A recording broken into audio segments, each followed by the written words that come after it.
Hello, everyone. I'm Dren Hatamata, and I'm gonna read some creepypasta. I was thinking with 8,831, and I have it lined up starting with the pages up here. So all these are single page ones. What if, this is a big if, what if we started just from the beginning and went down? Now, some of these I know I've already read, but why don't we? That will make it easier to keep up with rather than going to random spots and picking and choosing necessarily.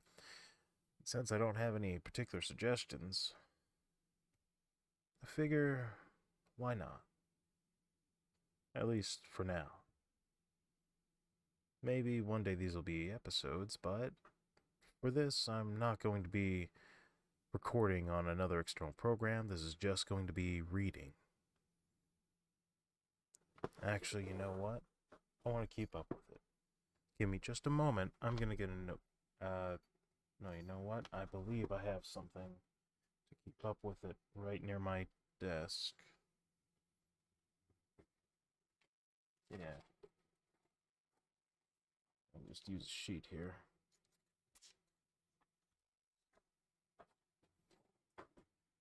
Alright. So let's see how this will be. Let me test the chat real quick. Make sure everything's working on my end and the other side.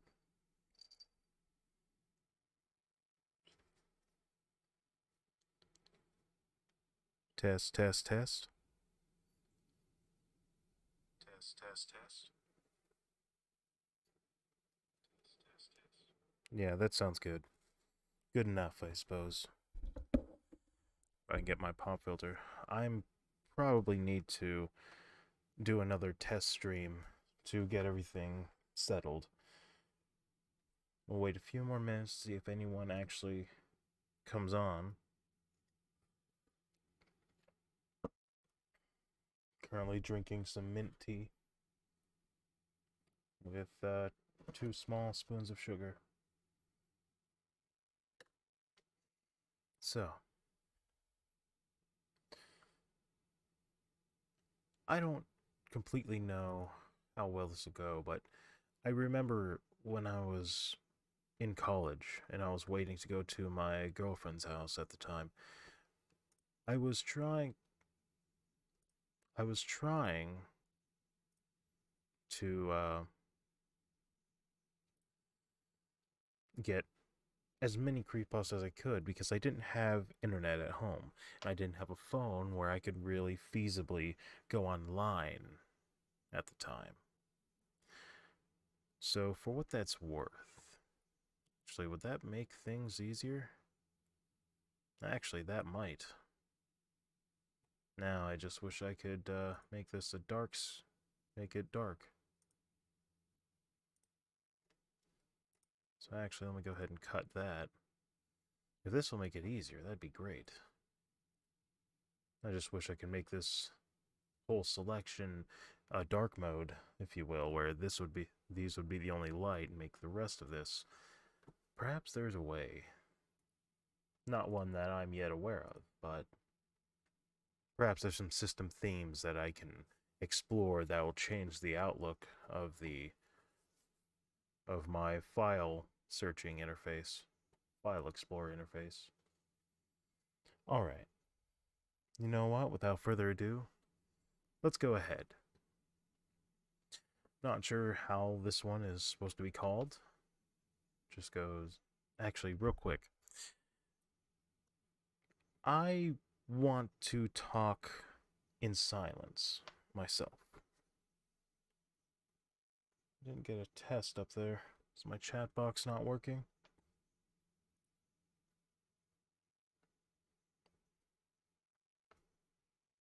Test.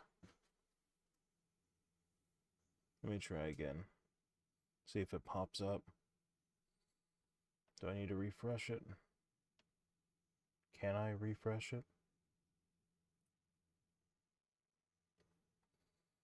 It is above.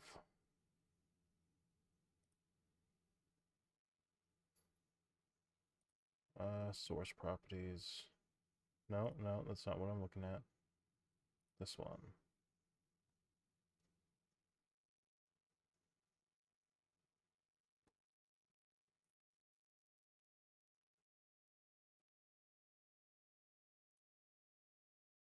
Why is my chat box not working?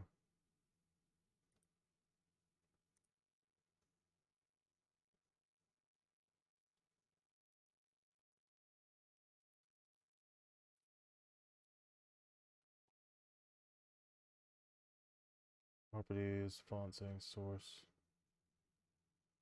chat delay, always show messages, background color for normally stream, always show messages. That's what I prefer. Theme, box.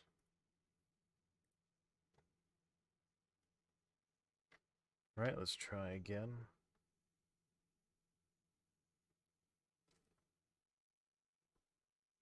Come on, chat box. Don't do that to me. It was working last time. Alright, let's look at the source again. Refresh cache of current page.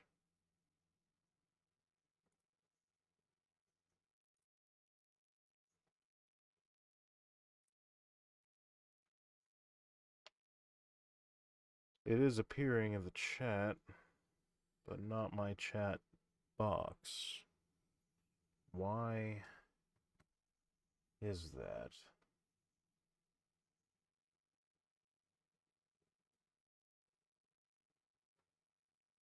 I don't know. Green border.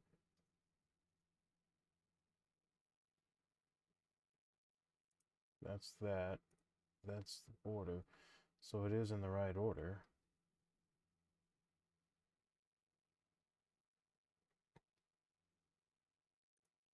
Come now.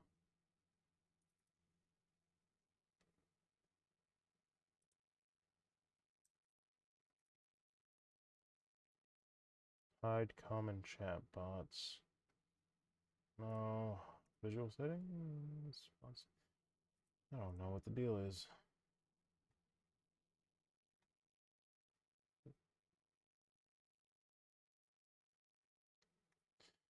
You know what? Screw it. I'll just go ahead and go on. Alright. Chat box is not functioning on my streaming service. Okay. Now what I wanted to tell you was I want to be in silence when I read these. If you have a playlist or music or something on Spotify for horror music that you want to have in the background, feel free to go ahead and open up your browser, open up whatever program, Windows Media Player if that's what you're using, whatever. Or if you're not watching on one device and you can use that for your background, go ahead and do so. Apply the music you want to hear in the background in regards to horror music or whatever have it. Because I don't know what's going to fit necessarily, and I am not at a point where I can properly set this up the way I want to yet. So, by all means, you can take a moment and set up your own music if you'd like. I want to be silence in my background overall. Without further ado. ...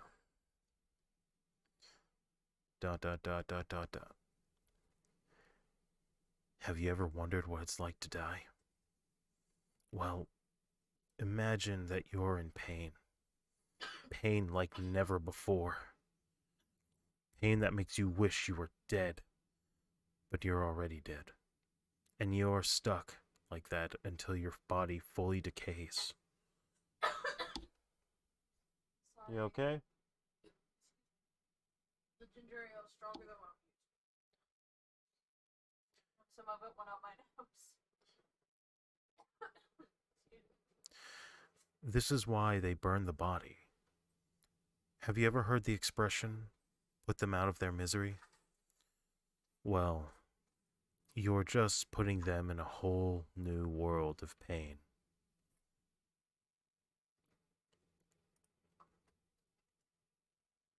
It's kind of like one of those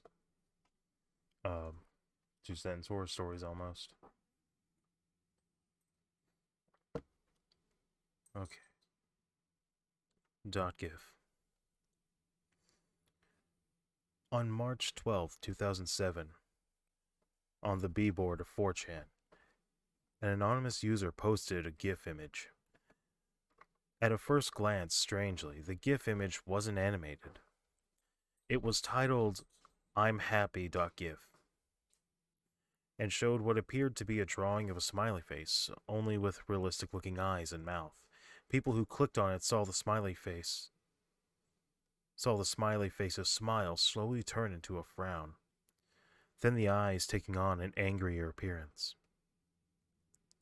The smiley face would then scream loudly, loud enough to burst eardrums.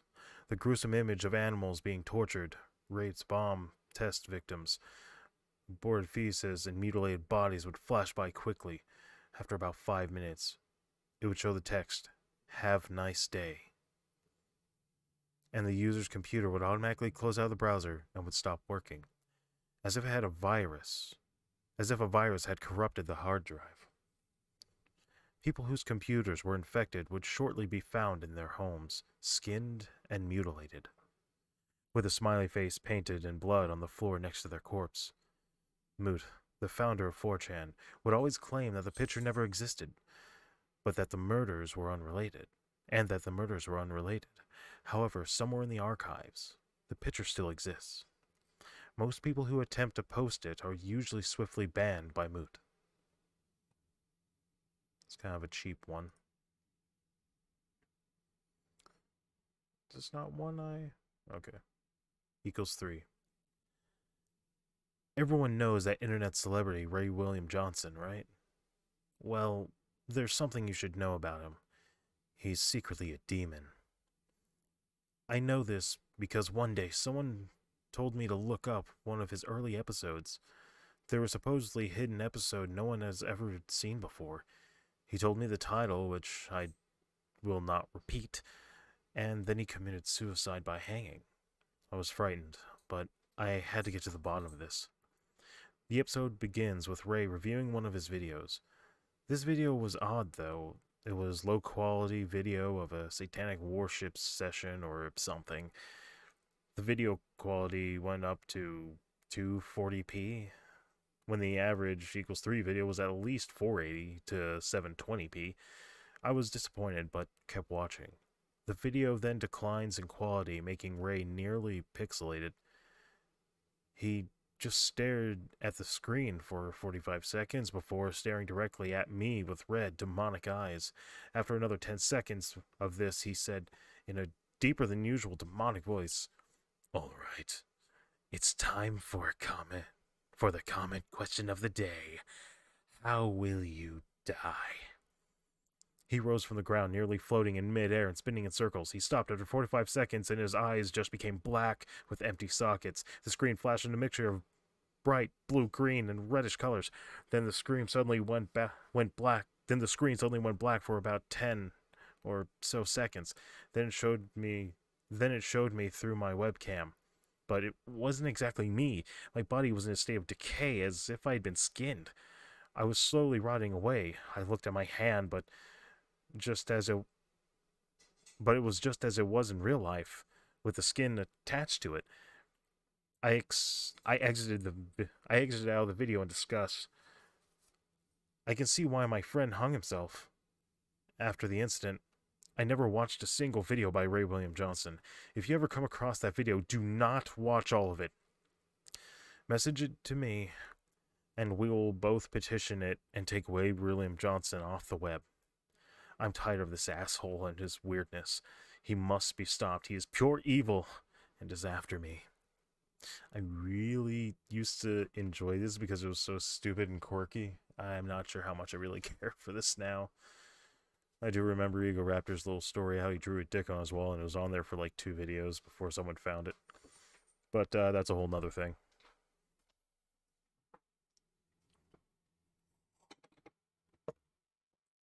Alright, next one. We're going one by one.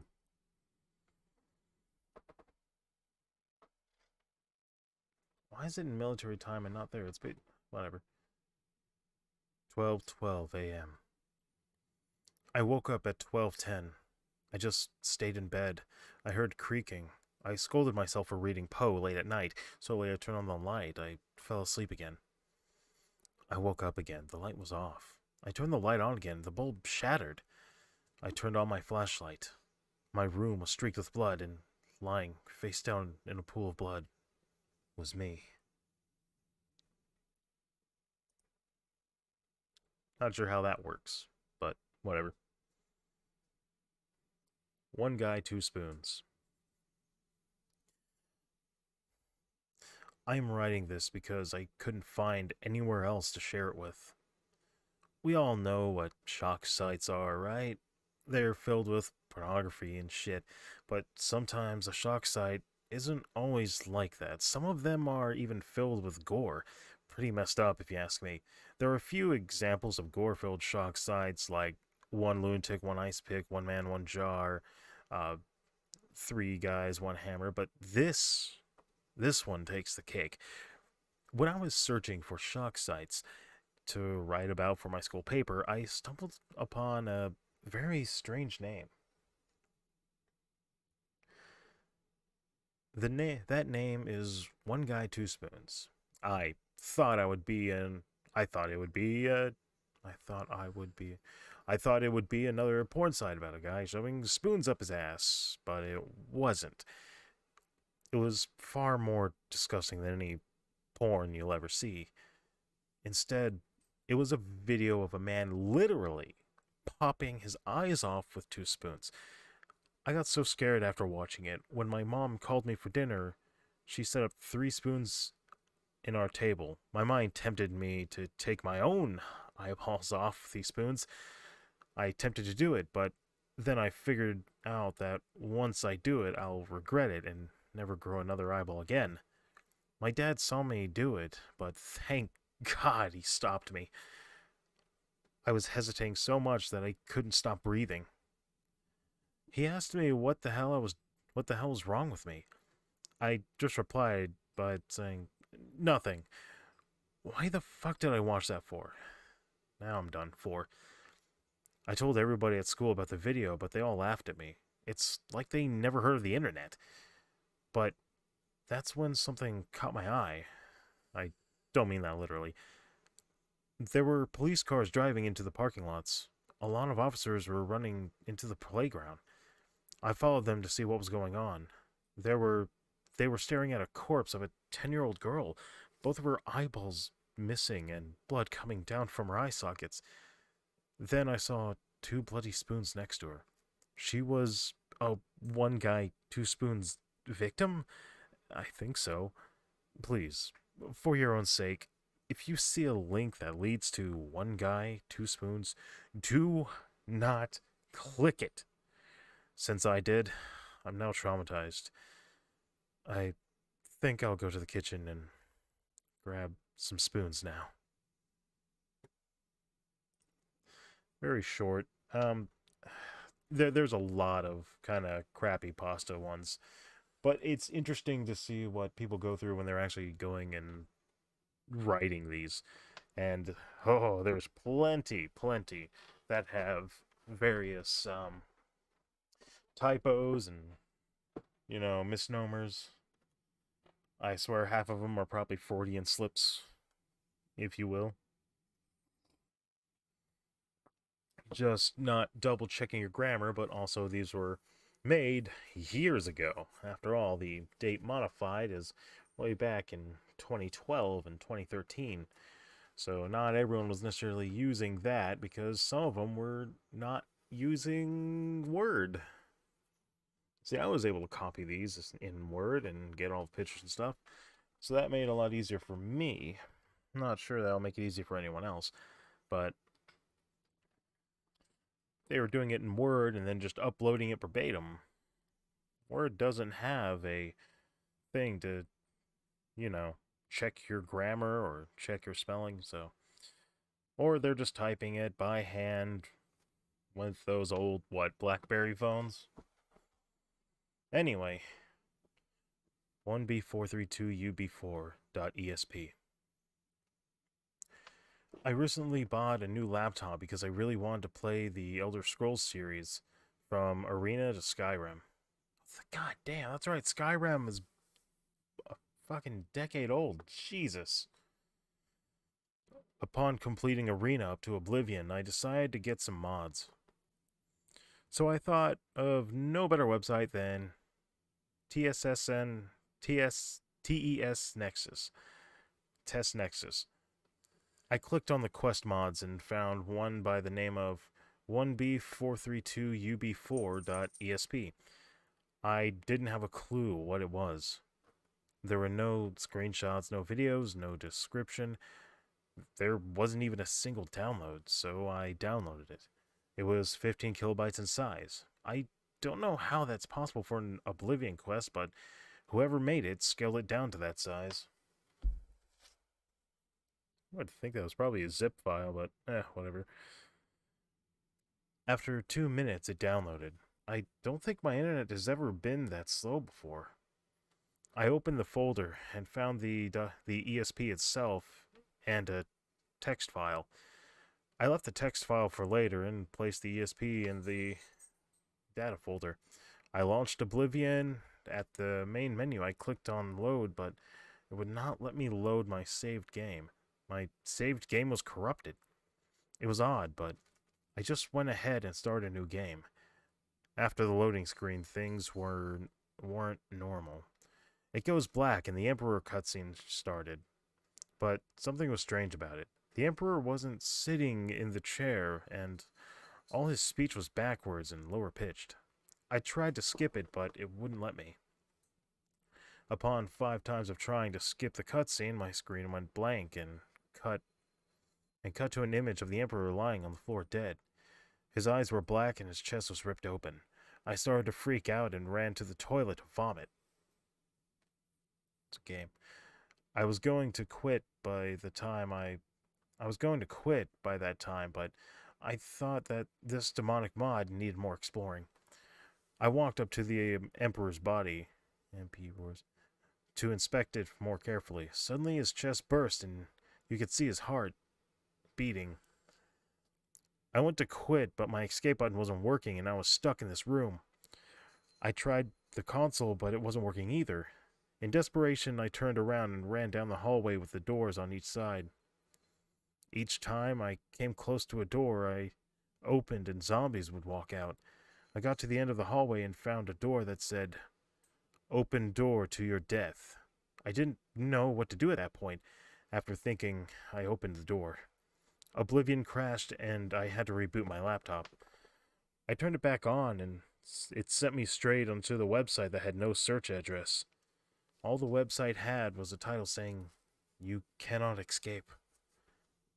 After a few hours of looking for explanations to this mod, I remembered that I recorded the whole thing on Fraps. After 10 minutes, I found the file named 1B432UB4.avi. I wish I never found it. I opened it and it was a distorted noise of a picture of me, dead. I closed the video and deleted every trace of this mod. Aftermath. 3 weeks later, I looked up the mod on Test Nexus, and somebody had downloaded the mod. Later that day, there was a news report on TV headed, "Boy Killed by Video Game." Picture of the boy came up, my power cut out, and Oblivion started on my laptop. I was again in this dark room. The laptop next to and laying next to the Emperor was that boy. My laptop blue screened, and all the writing was in Japanese, but... Japanese, please. I'm warning you, do not download this mod. You can start to see a theme with some of these. 3 days. We all know deja vu, right? If not, let me tell you what deja vu is. Deja vu is a dream or a vision about the future seen when our mind is on a subconscious state that will give you the feeling, I already know this place, but why? And I've seen this happen before, but when? But the catch is, our mind cannot remember it clearly, or even not at all. Scientifically, it is just a product of REM sleep, but after you read my story, then maybe you'll say it's ESP. I had this I had this strange dreams ever since it all started when I was 9. I can very well remember my first deja vu. I've seen a place like a grassland with bamboos and a strange gate. Next 3 days, I've seen that place exactly as it was in my dream, except for one thing, there's no gate. My next dream was a lady, or maybe a ghost, telling something about miscommunication and conflict in my home. And then it happened after 3 days. The next 2 deja vu of mine about my grandmother being rushed to the hospital. And it happened after 3 days. The first dream was about her hospitalization, the next one was about her surgery. After then, I had many experiences in my life that I've said to myself, I've dreamed of this. And what's even weirder about it, it happens 3 days after I've seen it in my dream. So I've had some deja vu experiences. I've had that feeling, and normally when I have that feeling, it's not until after the fact that I realize, wait, didn't I see this? I'm not sure how exactly it works, but it seems to do that. Um, my wife has had the same thing. It's almost like a premonition. Anyway, on to the next one. 3:14 a.m. I'm standing here, breaking out in a sweat in my closet. My mom was slaughtered terribly, cut from ear to ear, making a permanent smile. Her throat was slit and her esophagus was cut and ripped out, as well as her eyes, brutally gouged out. That thing that killed her is out there waiting for me. It has long, lanky arms that hang to its knees, while its claw-like nails scrape the floor as it walks. Its dark face had no mouth or nose, only large, beady eyes that glare at you and stare into your soul. Before all this happened, I was sitting on my computer in my basement room playing games and such. It was 3:14 a.m. when I heard a scream and a nasty choking and coughing from my mother's room. I went to investigate, and she was all I had. I went to investigate as she was all I had. While I was sneaking up the stairs, I heard a loud scraping noise. I peeked into my living room, nearly vomiting at the sight of a blood trail coming from the hallway, all the way out of the living room, leading to my mangled mother. Above her was some monster scraping a random symbol into the wall that resembled an eye. I immediately started sprinting into my mother's room and hid in my mother's closet, hearing the thing slowly creeping down the hallway. Then I woke up. Still mentally disturbed from the terrifying nightmare, I walked up the stairs to the bathroom where I relieved myself, washed my face to calm myself. Still a little traumatized, I walked out to the kitchen to make myself a bowl of cereal. I began to walk to the couch where I dropped my cereal everywhere. On the wall were the exact same carvings I had seen in my dream the night before. You can see a pattern with these short ones. It's hard to really catch you, but I feel like that's part of what they're trying to do. And I'll say this much: if nothing else, there is a little bit of creativity here and there. Like one guy, two spoons. I wouldn't say Ray William Johnson .gif. I wouldn't say is very creative, but what have you. 3:43 a.m. He's here again. I know he is. I can hear him breathing harshly. It was so quiet. I could hear his eyelids bat. I looked outside. I saw him, staring right into my eyes. I feel like crying every time, although I know it'll happen multiple times night after night. I just don't know how I know. He's there every time. Wake up at exactly 3:43 a.m. and sense his presence, sublimely reminding me that he's there. I'll look outside for a few minutes and he's there, looking at me emotionless, but I can't make out detail. I can't just see the figure. I can just see the figure terrifyingly staring at me. His eyes are a focusing abyss. The concept of this figure continued to scare me. Why is he here? But anyway, I'm getting ahead of myself. This all began 2 months ago. This all began 2 months and a week ago. I was laying in bed. I couldn't sleep. It had gone 2 a.m. I decided to jump out of bed, start doing a little activities such as finding new music, etc. I got back into the bed for around 2:30 in the morning. Something didn't feel right. It wasn't until it wasn't that I was being watched, but monitored, like my behavior was being observed. I tossed and turned in bed for about 10 minutes. I look at the time, 3:40 a.m. Time went by slowly. I thought about how light it would be outside. The clock struck 3:43 a.m. So I got out of bed and looked outside. Nothing abnormal struck me at first. Then, at the corner of my eye, was this figure. My body froze. I screamed. No one was in my house. I instantly drew the curtains, turned on the light. I was shocked. I was shook. Didn't know what to do. I just freaked, cried, gathered my remaining sane thought. Eventually, I would build up the courage to look again, but he was gone. Nothing there, like he was never there. This was reoccurring. Night after night, he was there. I became used to this being, but it angered me. I didn't know what to do about it, but needed to do something about it. I couldn't just rest here knowing that he was out there, watching my general activity.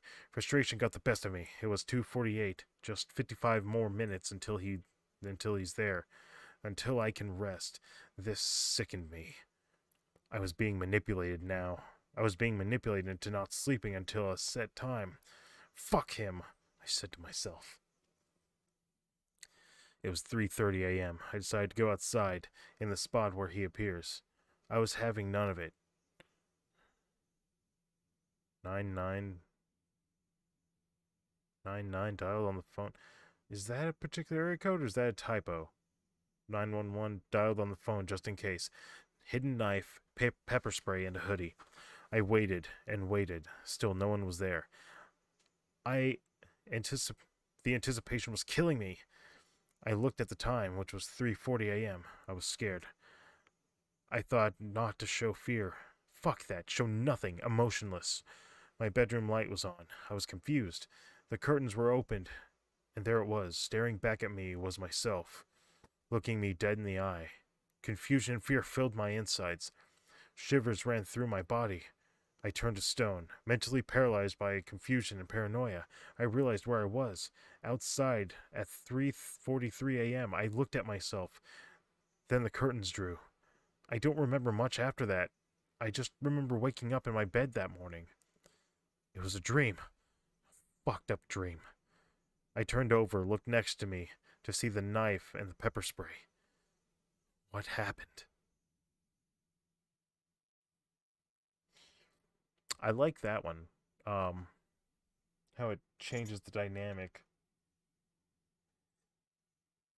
And I don't know why, but for some reason I had the visual of it being like on a small boat. It's like a small fishing boat or something. I don't know why that was my visual, but whatever.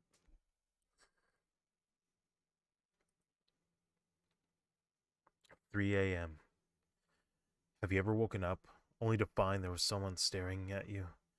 It happens to people all the time on trains, buses, planes, and in public places. In fact, studies have shown that this instinctive response is a highly evolved defense mechanism of the subconscious mind, alerting your senses to the presence of a potential threat. Many other species in the animal kingdom possess similar traits which prove beneficial to survival. Given this, you may want to consider quickly pulling your curtains closed and shutting your door the next time you instinctively wake up at 3 a.m. That is, of course, if it's not already inside your room. Like that one. It's meant to make you paranoid. That's one of the short ones I think is pretty effective. This next one, not so much. The fourth dimensional wall. At 4:44 a.m.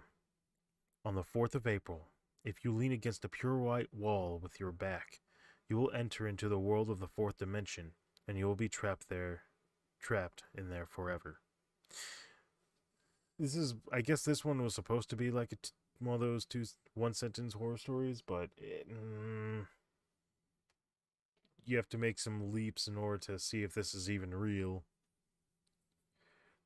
You know, where's the line on pure white? I really don't know. And since you wouldn't be able to come back, it's not like no one would ever know. I guess you could try a rope. I don't know. You have to film it. Alright. 4th grade. When I was in elementary school, I would sometimes see a kid.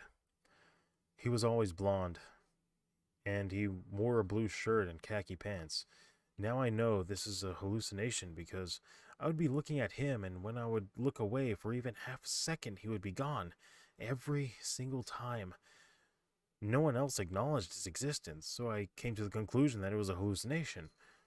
One day, when I was walking to the bathroom, it was an outside school, so the only buildings that had bathrooms were in the main office. It was sunny. I was alone because it was during class time.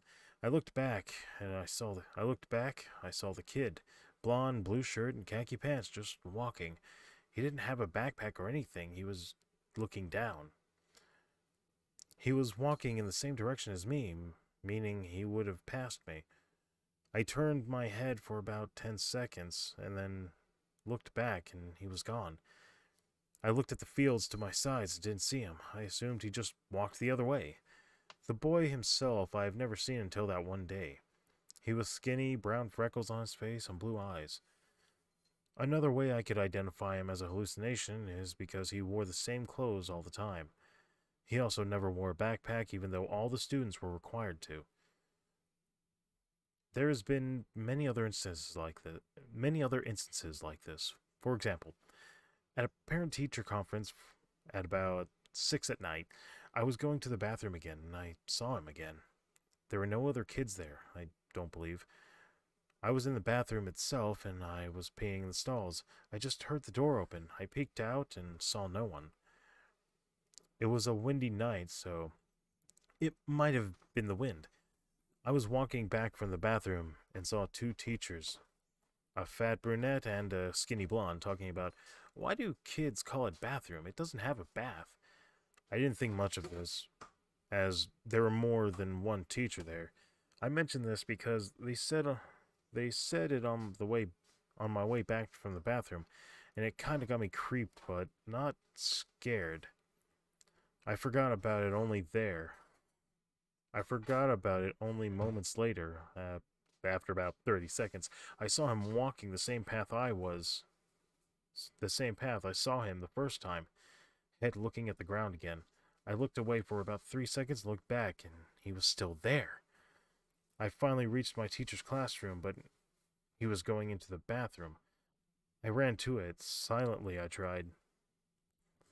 But when I opened it, I peeked my head and asked, is anyone there? No answer. So I looked down at the bottom of the stalls and looked up where I can see the toilet. No one was there. There have been many other instances, but it's too long to say. Maybe I can write about the other times that I see him later. I've I have not seen him since I was in 4th grade, but still, when I see a blonde kid matching that description, I try to follow them, hoping that what I saw in 4th grade was real.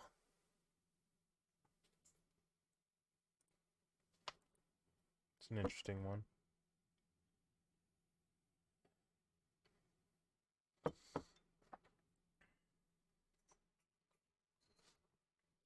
"666.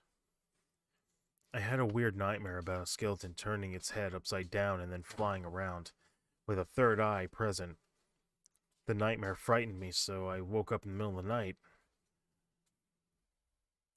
I looked at the clock and it was 6:66. Now I understand 6 is an hour, but 66 minutes? How is that even possible?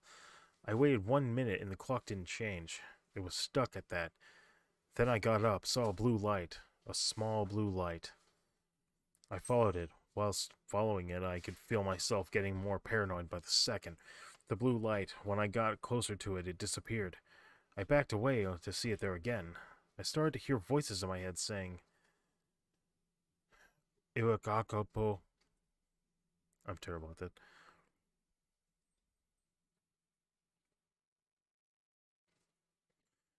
I just realized I'm hallucinating. I just realized I'm hallucinating sounds. I turned around to see a skeleton, just like the one in my dream. The doors were closed and I couldn't move my arms nor my legs. He came to me and said something. I couldn't really see what. His third eye wasn't there this time. How the heck do skeletons even fucking exist? I started to move when I saw something. When I said something weird. "We la hecked up." The skeleton did the worst facial expression ever. Ever. I almost fainted when I saw it. As I'm typing this, he's watching me. He is waiting for me to get off the chair so he can kill me. Life was nice.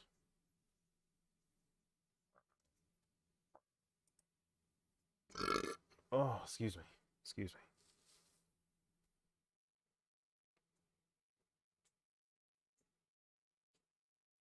Honestly, if I was that one, I probably would have said life was nice while it lasted.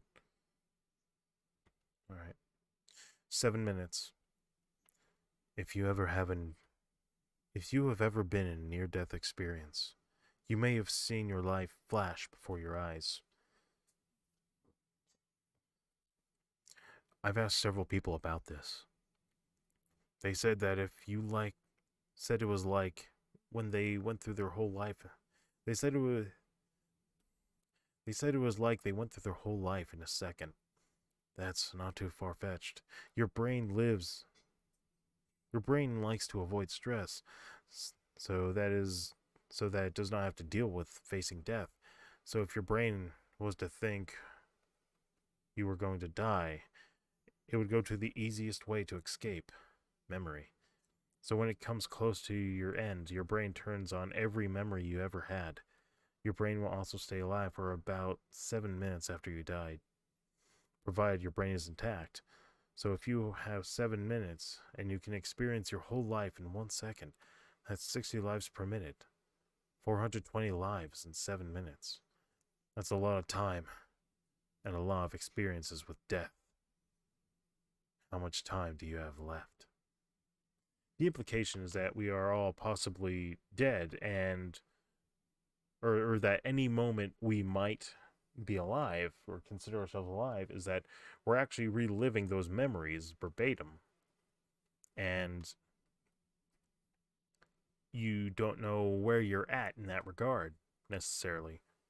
So, interesting concept. Could have been executed a little better, I think. All right. 8:31:12, 2:36 a.m. Nightmare 3. The burning sensation in my chest told me that I was alone. I walked through the darkness trying to find a hint of light. Little did I know that the light was never there. The demon pulled itself out of my body and left me on the floor feeling drained. I couldn't stand it anymore. I knew it was going to reach that place that I can't even think about. Those memories, those thoughts. The demon spoke in a deep and slightly distorted voice. "Cry. I dare you. I won't let you forget. You will forgive, but never forget." You are cursed with the memories of your experiences. May you never lift the curse. You may never repress what has happened. You will live life with these life. You will live with these life choices. They will never go away. I lifted into the air, staring into the eye holes of the mask where there was nothing behind them. I couldn't speak, I couldn't breathe, only stare. I spoke in a language that it spoke in a language I could not understand, as if it never existed. It twitched a bit and was flung deeper into the darkness. I woke gasping for air, clutching my pillow. My body drenched in sweat, and my face soaked with threads. Bleh, and my face soaked with threads.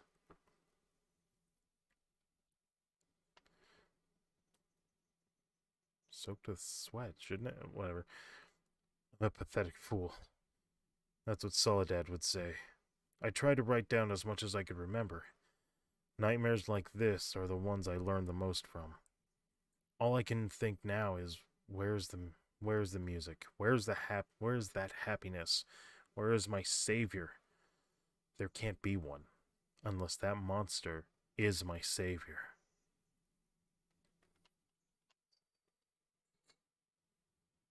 Eh.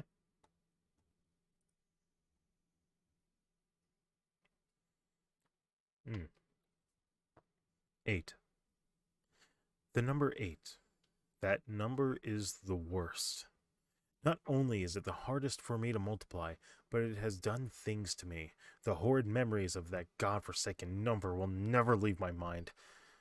I hope that if I tell you about this, it will loosen my pain. Okay. All of the horror happened during my youth. During the middle of my school year, my class was told a new student was going to join. The kid was told to enter, and slowly he went in. He never mentioned his name, and I don't even know it anymore.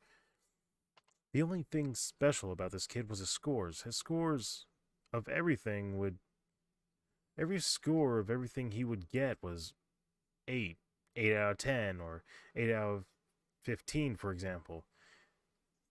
This gave him the nickname he hated, 8 Boy. The nickname kinda came from me, and I was pretty happy I did something people liked. However, the kid was having the worst of it. He would get tormented pretty much every day, including the teachers too. Each and every time a class would end, he would be the first to leave, sobbing every time. I feel really bad for him now, but then I didn't. It was kind of routine at school after a while. Go to school, learn, make fun of 8 Boy, then go home, and that continued for a long time until that day. I had gone up a grade and was starting to get used to school after the break. When 8 Boy didn't show to school, many of us were really confused. Each day that passed, he did not appear. After a party I had to go to, I decided to give him a visit. One of 8 Boy's friends had given me his address. I knocked on his door to find his parents crying their eyes out. They asked me to go away, but being the stubborn kid I was, I stood there. They proceeded to shout at me and slam the door in my face. I eventually left. When I came home, the news was showing on TV. Oh, that screen. On the screen was 8 Boy, dead in his room. Apparently he killed himself with a knife. His usual shirt ripped apart, and the number 8 carved into his chest, his body leaning against his bed. On the bed was a message left as he was dying. This is what 8 does to you. Ever since that day, I have nightmares about that number. The picture of his dead body was all I could see. No more. The more I grew up, though, the less sinister the nightmares got. But the weirdest part was that the kid first joined my school on my birthday, and he died on my 9th one.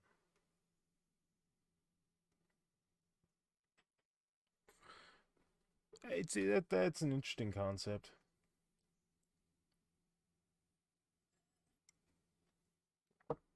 Someone being inherently tied to a particular value. Now, don't get me wrong, the guy's a dick for being a dick. So it's really hard for me to have any remorse for someone like that. That being said, I don't wish that kind of trauma on anyone. Oh boy, 9gag. I know we're all gonna like this one. On the website known as 9gag, there is a supposed secret feature or part of the website not accessible by normal registered users. Only founders have access to this secluded part of the website. You're sitting there wondering why bother making this feature if only the founders of the site are allowed to view it? That's where the creators of 9gag have you fooled. This segregated part of the website is a tab known as 9gag, pronounced 9gag-e. Rumors state that every 12 hours they take a 9gag registered user, any registered user, and invites them to view the feature, 9gag-e.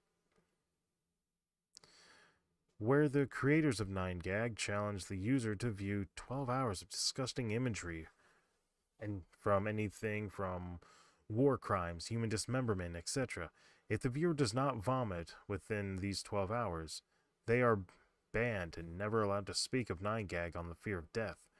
However, if the viewer pukes, and believe me, the images are gruesome, I've seen them. Within these 12 hours, his soul is sucked in by the creators, and they leave 9gag with a whole new perspective. They leave with only one goal, to spread 9gag as far as they can. They use content from the site on other popular sites such as Reddit, Tumblr, Facebook, etc. Don't bother asking the viewer about 9gag-e. The creators have wiped their memory so that 9gag-e is never speculated by the public. However, I am one of the sole survivors of the horrors of 9gag and the 9gag-e feature. Please, do not register for 9gag. Don't even go near the site. It's certain death waiting to happen. You will leave a different person.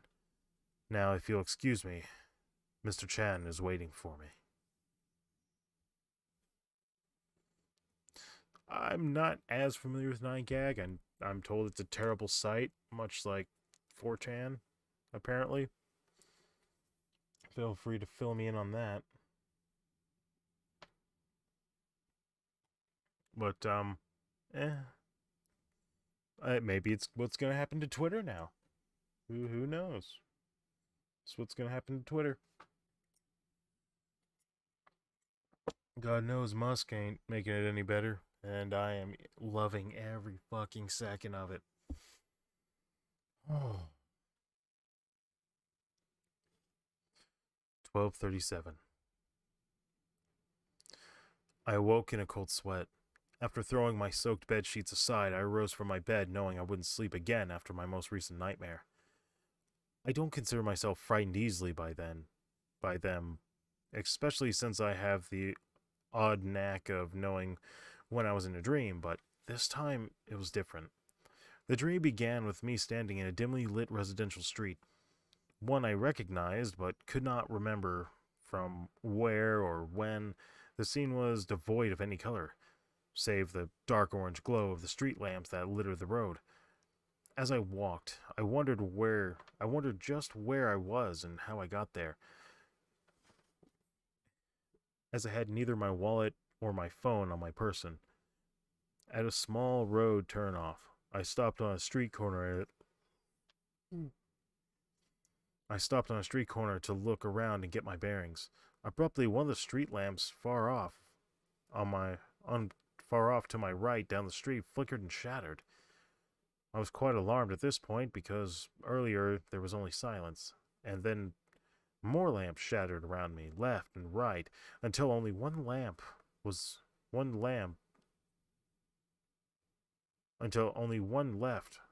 one hanging above me. I could feel my heart beating, and I backed nearer to the only source of light until I was tightly gripping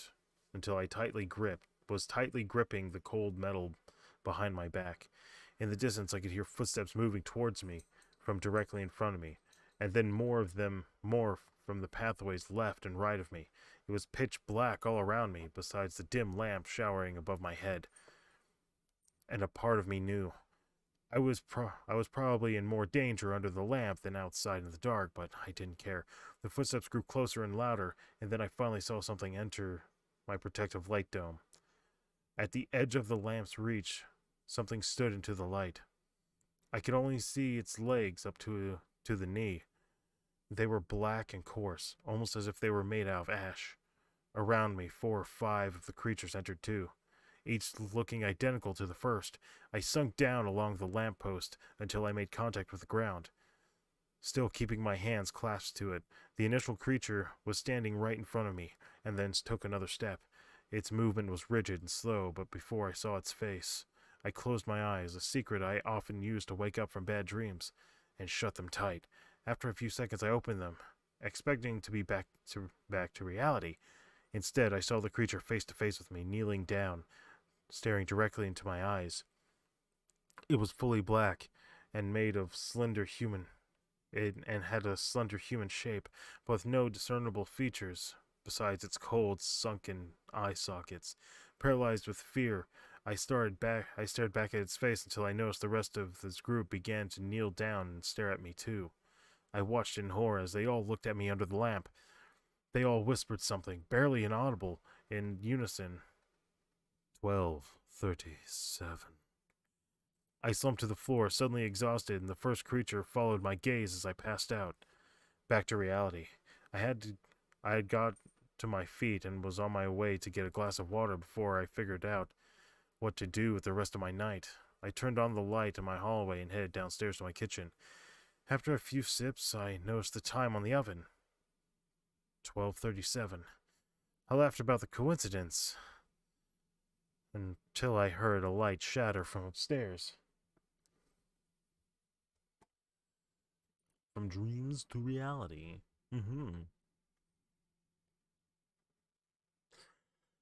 Oh, man. 13 Curves. 13 Curves is a nickname given to Cloverdale Road in Syracuse, New York, USA, due to its many dangerous curves. The legend. 70 plus years ago, a couple on their honeymoon were driving down this road. It was late at night and they both were getting very tired. They were on their way to the hotel to stay the night. On the morning, they planned to wake and drive to New York City for further honeymoon celebration. The wife, having been up since the day before, had already fallen asleep in the passenger seat. The husband was driving the car, and he was struggling to keep his eyes open. That was when he succumbed to the drowsiness and fell asleep at the wheel. The car went careening off the road and smashed into a tree. The wife and husband were both sent flying from the car. The wife, barely holding on to life, crawled the ground looking for her husband. The emergency team arrived and found the wife with a bloody trail behind her leading from where she landed. The police officer ran to her and held her in his arms. She was still just slightly alive, and with her last words, asked where her husband was. Emergency teams never recovered her husband's body. It was said that the wife haunts the road. If you go driving the street at night, you can see her ghost wandering aimlessly looking for her beloved husband. So I think this is actually like a legit legend. I think that you can find the 13 Curves in Syracuse.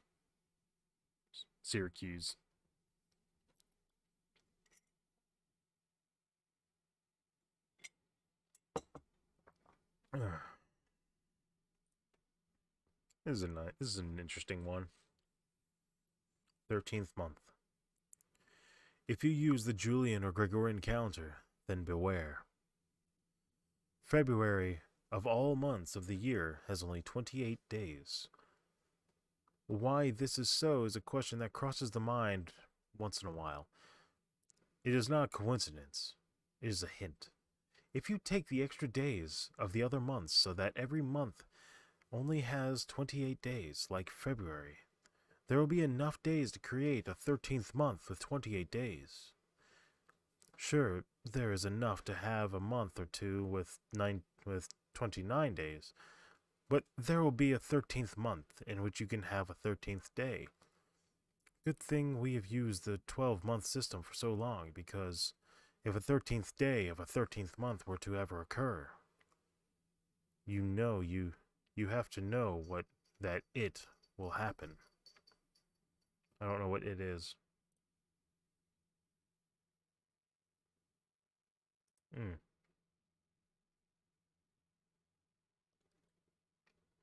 How many is that? 1, 2, 3, 4, 5, 6, 7, 8, 9, 10, 11, 12, 13, 14, 15, 16, 17, 18, 19, 20, 21. All right. 21 just over in a little under an hour.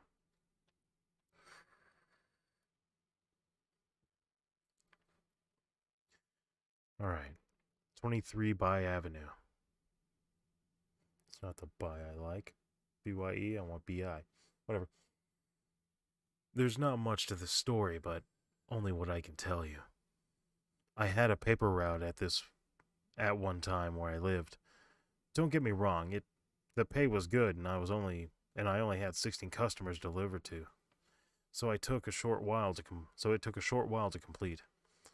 The only downside was that I had to get up at 5 in the morning to do it.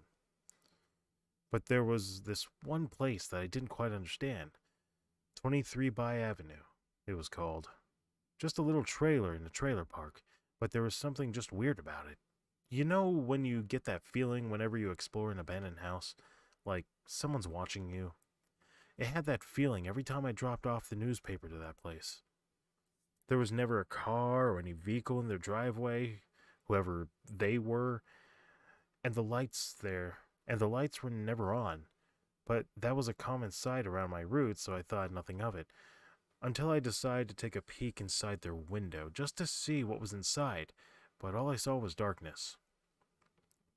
I tried the second time the next day, but I got the same, except this time I saw someone or something moving around inside.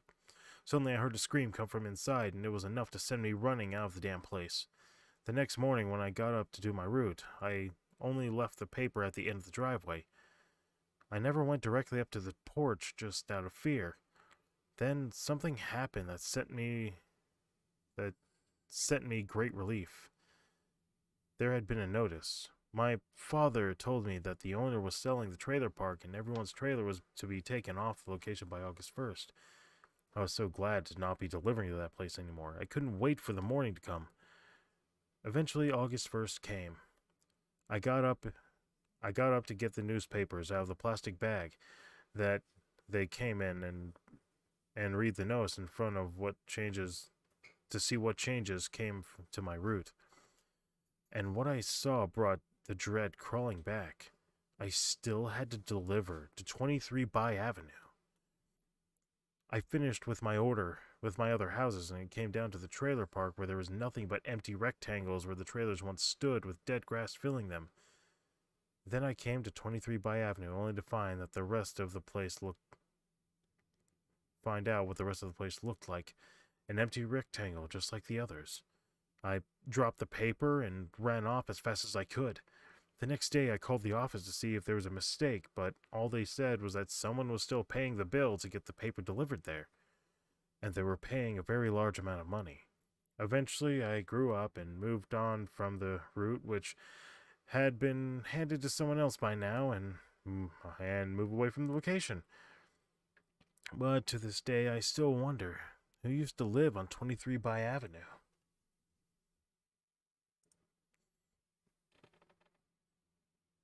Credit to Bulbasaur, exclamation mark, J7, NGIEBLWOZ. What?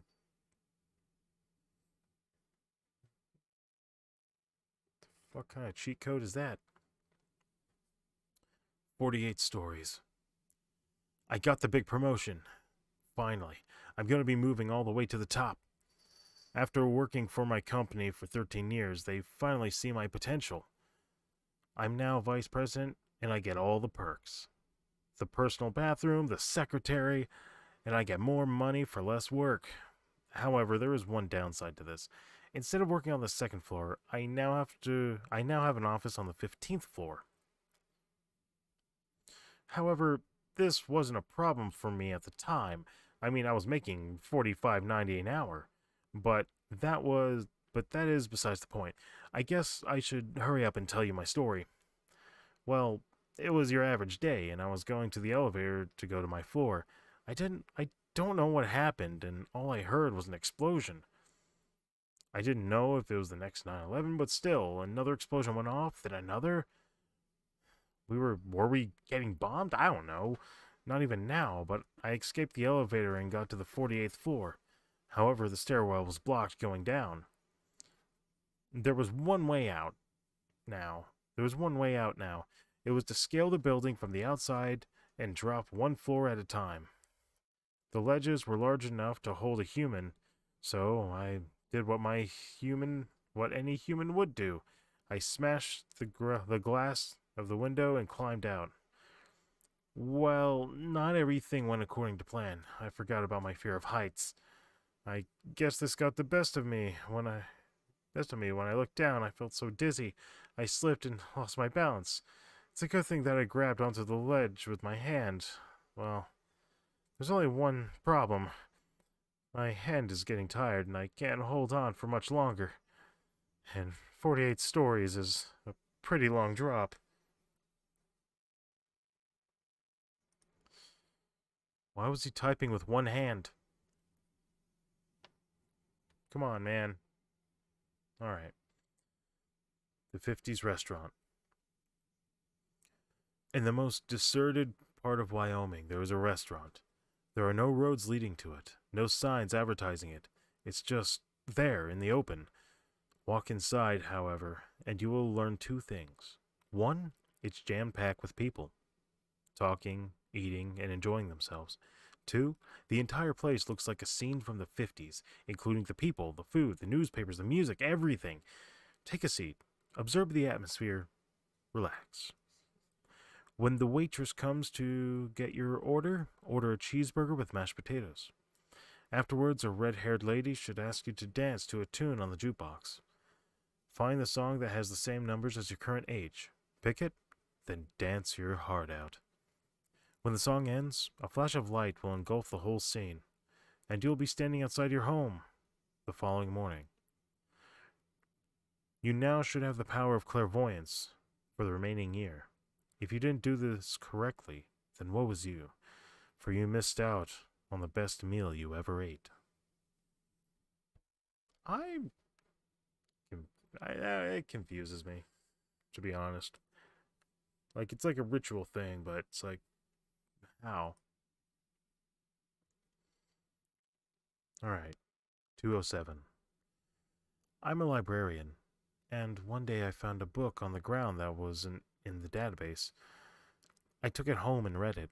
It was a really creepy book. The creepiest part was on page 207, a holographic page where a monster jumps out of you. The next day, I showed it to my friend. He came to me the next day and explained how it was. Some sick shit. I asked him about page 207, and he told me there were only 206 pages. I took it back the next day, and right before I locked up, I took a look at the book. I checked page 207, and it was there. However, this time it was just a blank page with no page number. Confused, I turned around, only to see the monster standing there reaching out at me. The next day, the doors wouldn't unlock, and the windows were covered in pages from other books. All page 207, and if you're wondering what happened to me, they never found me. Well, they never checked page 208. Book is an SCP. Alright, let me get something to drink real quick. Hot mic.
Okay. It's a little better.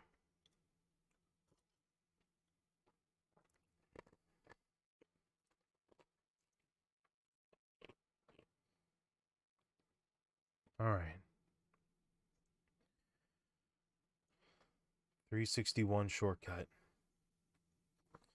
I bought a laptop when I went to a car boot sale. My old one was broken beyond repair. Can't believe it was at such a low price, too. It only cost about £10. I didn't think much of it, so I packed the laptop on my shoulder bag and drove home. When I got home, I unpacked the laptop and set it down on the table. I attempted to turn it on when the picture of the battery appeared on the screen. I got my old charger and plugged it into the new laptop. Surprisingly, it worked. Surprisingly enough, it worked. I left it charging for several hours before turning it on. When I did turn it on, the background screen was pitch black, but it had all the icons on it. I waited for it to load, but it stayed pitch black. I went into the files and documents to try and delete this background. I shouldn't have done that. I was taken to a few video files. There was only one file with a pitch black icon.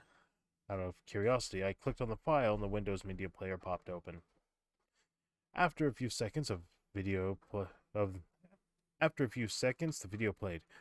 There was no longer an image at all just black. The voice sounded like it came from a young girl singing. After watching the video, I exited out of the program. Everything was going fine until next week.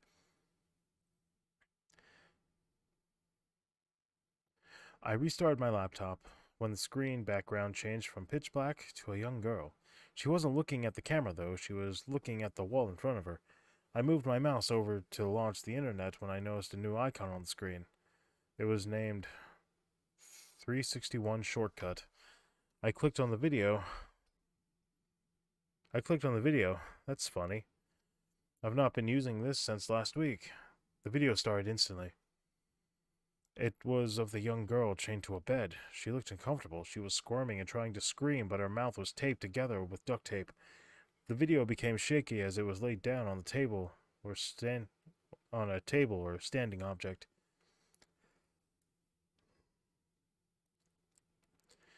The hands of a person caressed her cheek before stabbing her and pouring a bottle of acid in the wound. She closed her eyes, grabbing tightly onto the chains holding her, muffled screams coming from her taped mouth. The camera was turned to face the white wall, where I could hear stabbing coming from behind. It was horrific. Blood splattered on the walls. I could hear muscle tissue tearing, as more blood spurted on the walls. The video was almost over. When I could hear no more screaming, the knife was thrown down on the wooden floor. The cameraman moved the camera to face the young girl, who was now dead. He unchained her, wrapped her body in a plastic bag, where he was about to take her to an attic when the cries of a baby were heard, and the video ended. I was so shocked I couldn't move. I shut down the laptop and threw it in the bin outside. I recently found out that a young girl who was murdered on that tape used to live in the house I'm living in now. I keep coming home from work to see the door unlocked. I always feel as if there's someone watching me. The cupboard door is opening now. Could it be?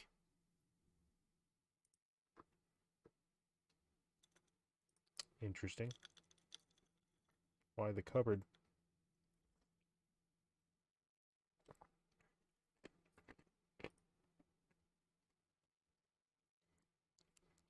$7.87. It was a dark September night when I was traveling to the States.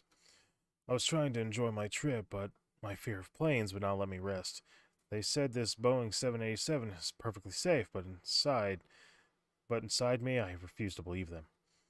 I was on a damn plane for 4 hours already. I couldn't take it anymore. Cold sweat came with anxiety.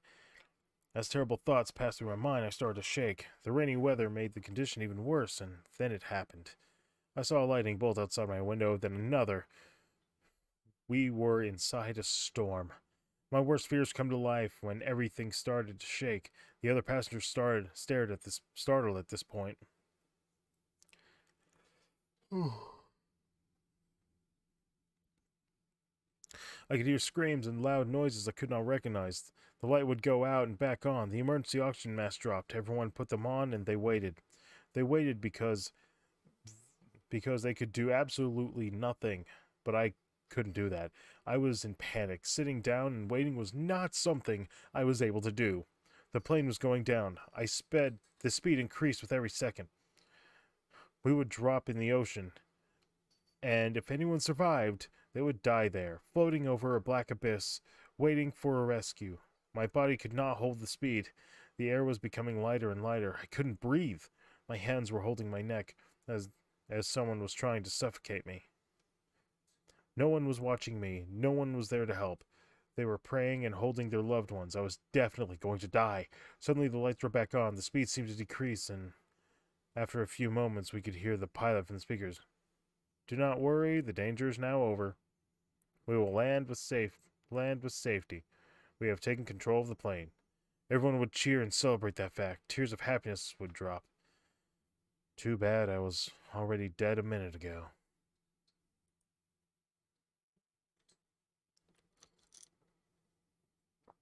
Mm, mm. Aircraft are really safe. Mm. Mm. So, I work on a helicopter.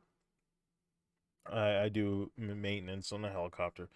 And the amount of safety features there are to get you back down to ground safely is absolutely astounding. I would probably say a helicopter's safer, but it just can't really carry the load that, a jet can. But nevertheless, there's tons of safety features. Like, it's insane. If you're ever apprehensive about going on a plane, there's a lot more safety features. I mean, it can lose a lot. Like, panels can start ripping off on the outside. Still plenty of shit that's gonna keep you safe. I mean, they're made in a way where if you lose an engine, the other engine will get you back to ground. If you lose both engines, you can coast.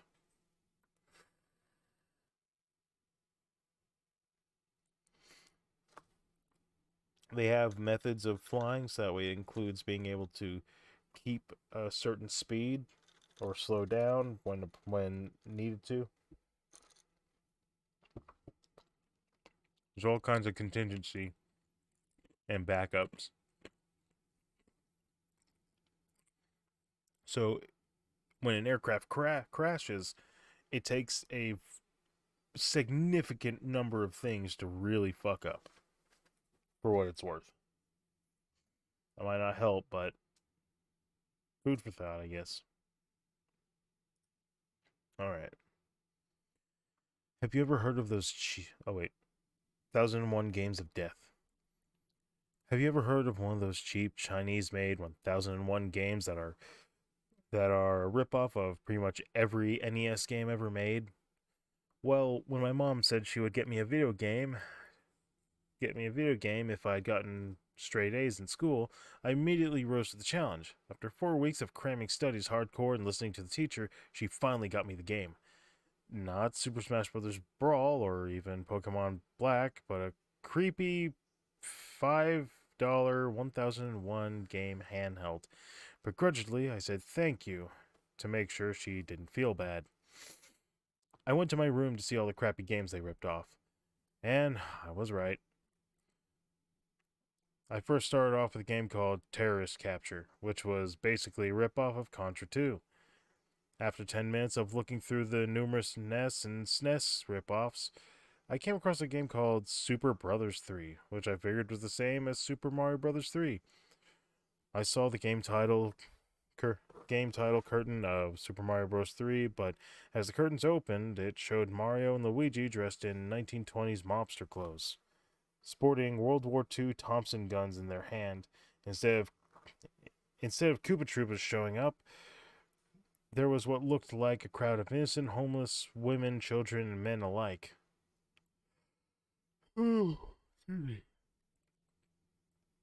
Mario's subtitles came up saying, "You disgusting people ravage our streets with your filth and flies, and the boss says to exterminate you rats."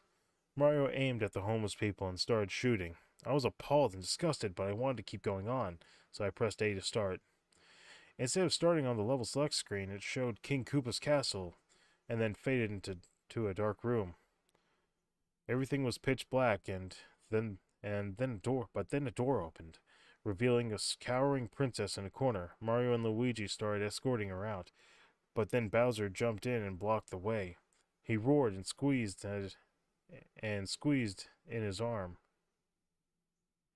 It was an 8-bit sprite of a woman.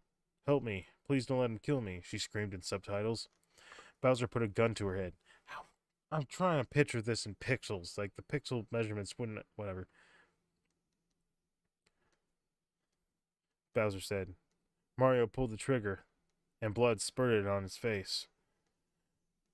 "I've had enough of this," I said. I pulled the trigger.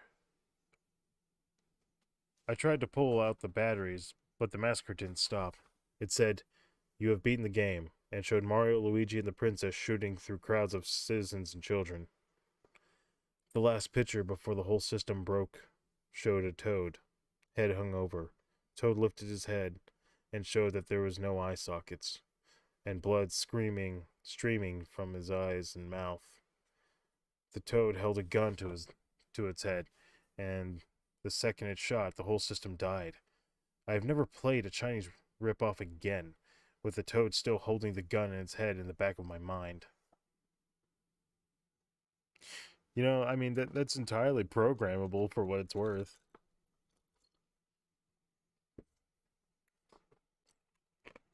So, you know, when it comes to those, that's something you could definitely do, like, realistically.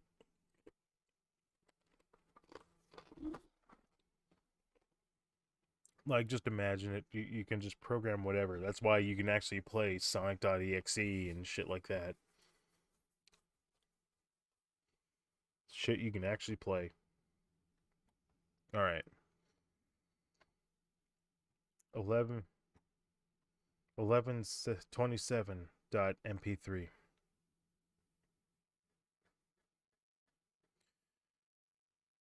A corrupted MP3 file was found on an unidentified murder victim's computer shortly after the man was viciously murdered.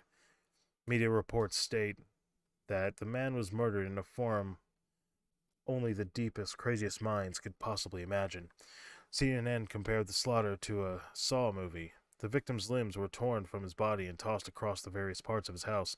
His stomach was cut open and his entrails were leaking their fluids, with his intestines visible. The killer has not been captured. However, he did try to cover up his tracks by playing a dead mouse track from while murdering the victim. However, 1123.mp3 file by an investigator 2 days later was a confusing track from the victim's girlfriend, who had broken up with him after he had cheated on her. The track was 8 minutes long. The voice recording ended at 3 minutes in, and then there was dead silence. About 7 minutes and 15 seconds in there was rapidly increasing distorted screaming, and reporters claimed to have come from a horror film. Ironic considering the victim's murder scene. Investigations are still taking place.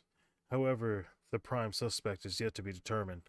The MP3 file has since been removed from the victim's computer and kept in a hard drive, locked away in a secret safe in the Miami local police department's headquarters. Of the 4 detectives on the case at this time, 2 have since killed themselves. 1 disappeared without a trace on November 29th, 2011. The last investigator agreed to give background information on the case, but aggressively refused when asked for details about the MP3 file.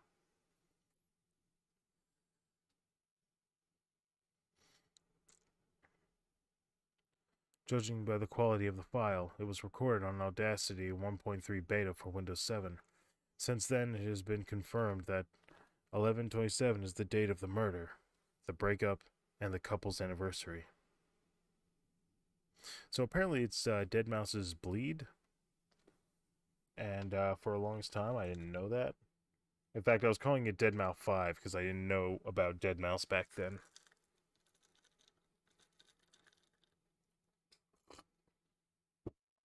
I still remember that.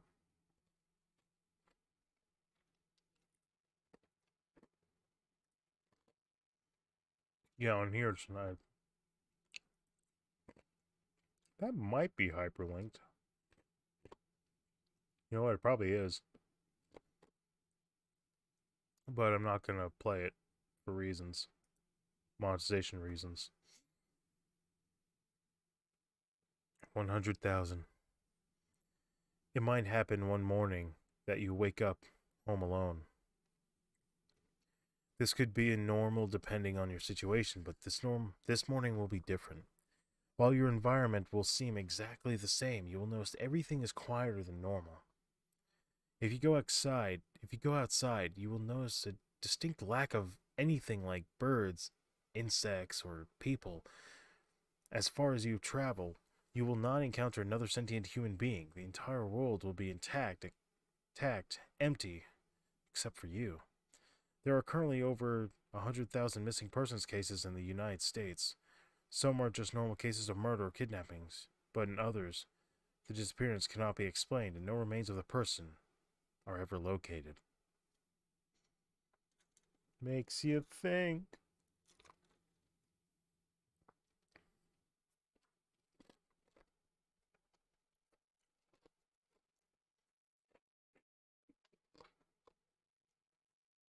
Kind of wish they went a little bit more in depth about how many might be unexplained.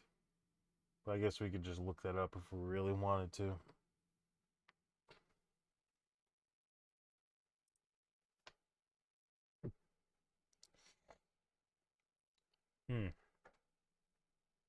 Okay. 01111 0111010. The can't read. All right. A short time ago, on a site I like to go to, Newgrounds, a new user joined. Not just any user. His username was 0111010. Odd, I thought to myself. Shortly after, he had a flash here. It was pretty creepy. Using a binary translator, I decoded his message. He spoke to us as mortals. He has released two new posts, two flash, and it was starting to creep some people out. I'm starting to speculate that this might be a demon. I'll add more as more updates are available, or if new things happen on the page. Here's an image of his page. You can't actually find this, I think. I think I clicked here and actually found it. I don't remember, though. I don't remember if I actually... Hey, Drogogo's there. My chat box is broken. What's going on? I saw you were playing, God of Boy. Now, for more background about the actual posts. He seems to post new things, in a day-by-day fashion. He seems to know what he's doing, regardless. I will continue to watch this. Update, September 1st, 2011. He appears to have 3 flashes now. One scorning us for mocking him, saying he is coming. It depicts things like violent beheadings. I'm starting to get worried about this. Update, April 30th, 2012. One of my friends has disappeared. His name is David Smallman. There are now 10 flashing lights. I don't have any more context for this, but I do think that this actually existed on Newgrounds. Actually, you know what? I think it'd be safe to explore as long as my fucking... What? What? Hold on. Oh, wait. Control. Click.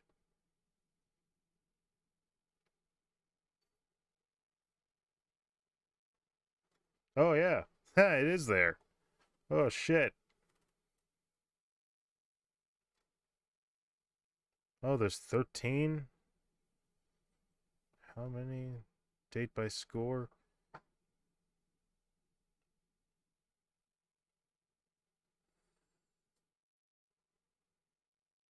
Date dat CreepyPasta? Yeah. Can we just look at the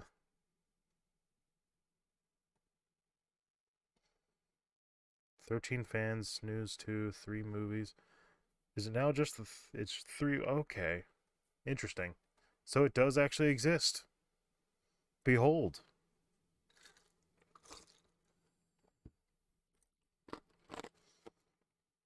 All right.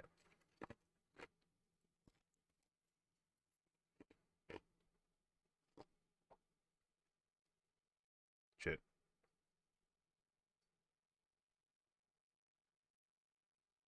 Oh, it got thrown to the top. Okay. There it is. All right. AM. You find it slightly odd that you have just awoken for no particular reason. Your vision is blurry, as your sleep was deep and peaceful. When your brain regains its ability to read, you learn that it is the small hours of the morning.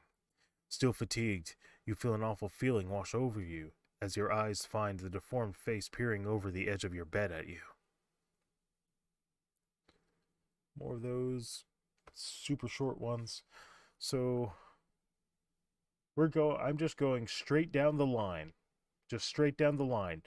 If you look down here, there are 8,831. And I'm not recording these. I am just reading them aloud for the stream. I might make them all into episodes, or however many are actually interesting. But I decide, what's the best way to do this without having to worry about how much I'm keeping track? I keep everything by page all the way down, and then one by one going through them.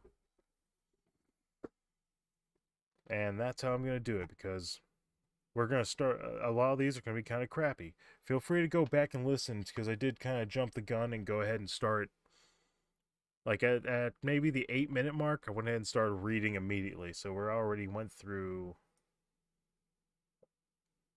30, apparently. Okay.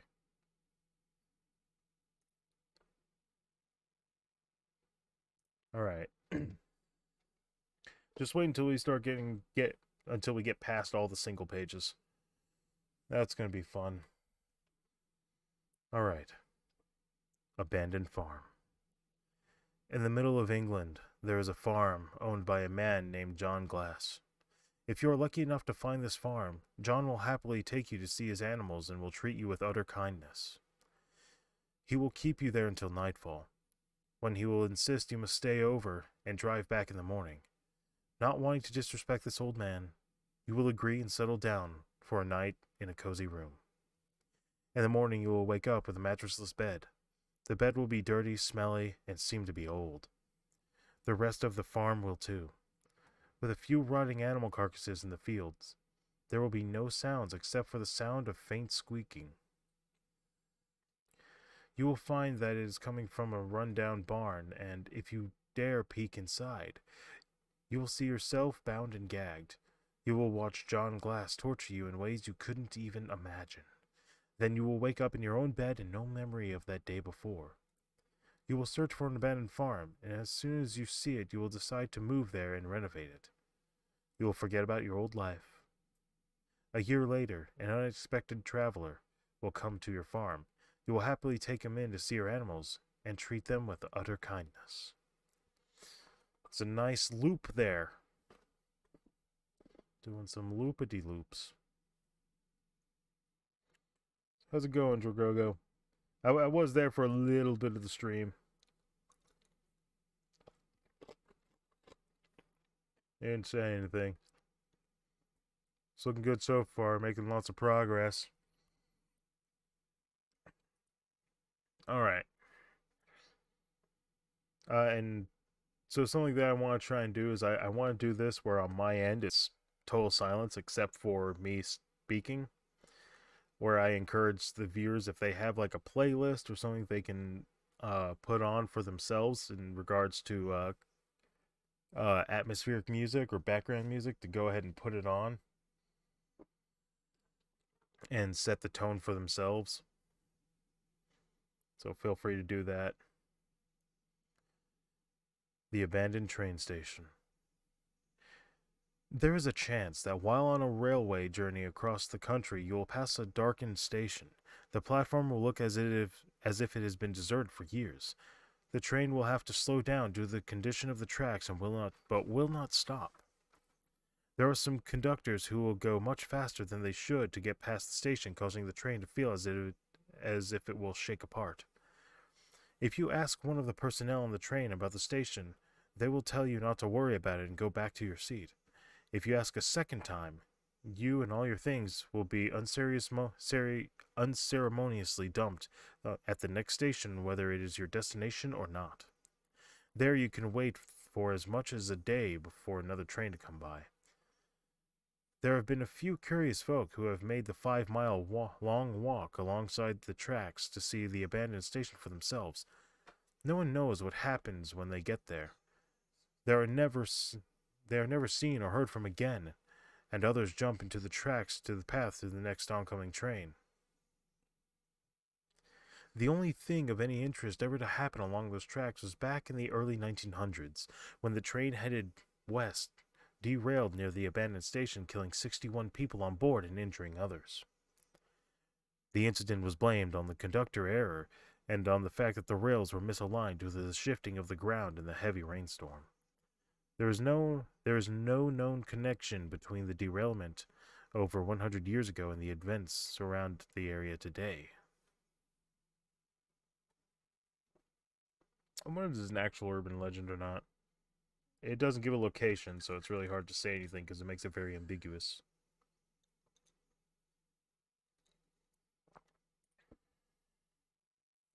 Alright.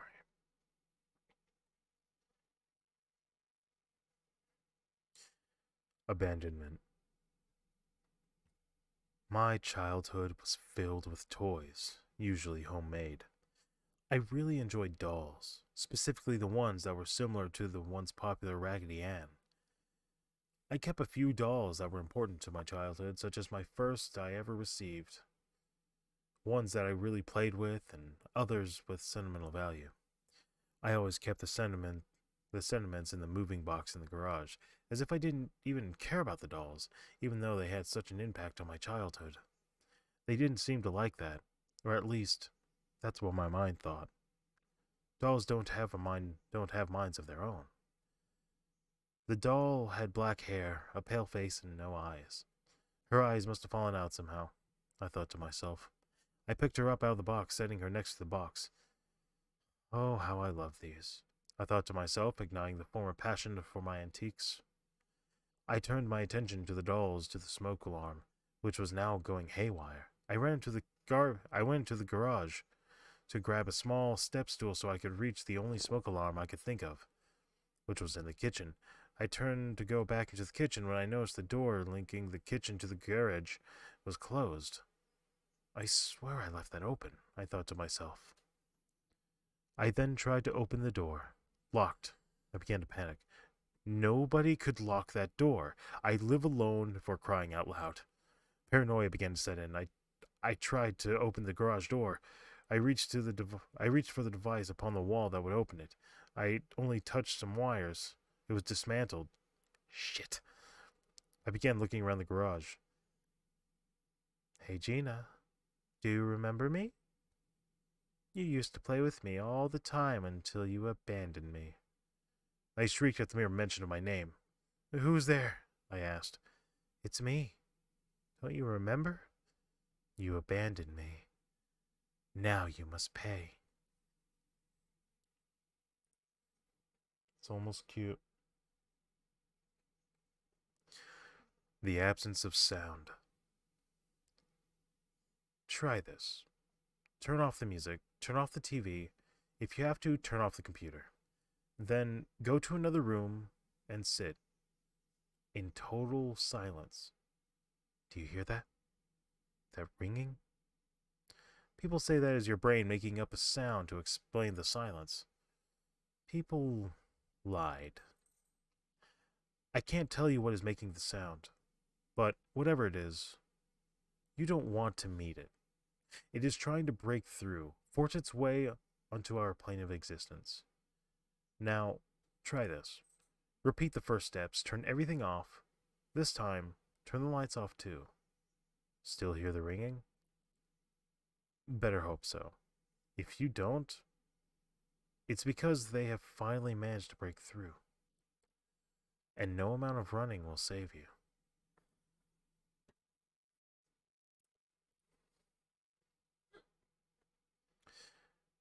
Absolutely delicious. Oh, this is a scary stories to tell in the dark. Jamie didn't know why she married Frank. He was abusive, rude, and chauvinistic. One of the only ways to satisfy Frank day to day was to buy him fresh cooked liver, or buy and cook fresh liver from the butcher shop down the street every day for lunch. One day she decided to buy a different cut from the butcher. It was a little cheaper. Frank had always been very picky about his meat, so to be sure it came out all right, Jamie cooked a bit of it beforehand and tried some to be sure it was good. Oh, this is like half the story. Wow, thought Jamie. This is really good liver. She couldn't help but cook up more. While some more liver cooked, she went to read the newspaper. Oh no, wait, no, it's the full thing. She read the newspaper while she ate the liver. She came to the obituary page. A woman died of entirely unknown causes and in perfect health. What a shame, Jamie thought. It was at that time that she noticed she had absent-mindedly eaten all of the liver. Good liver, said Frank that night. Very good. You should try some. No, thank you. I'm full, said Jamie. Ted woke up and read the newspaper as always. He came to the obituary page. Man dies from supposed food poisoning. Wife under questions. Thought Ted. Strange times we're living in. This isn't quite the story that I remember it. You know, this feels a little bit ripped off. Ish. Or is it verbatim? I don't think so. At least the last part seems added on. I don't remember.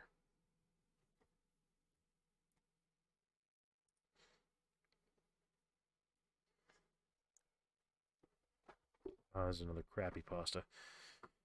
Oh, it's like going to him. It's like trying to make friends online. Sometimes you go through all the dicks and wieners and all the bullshit.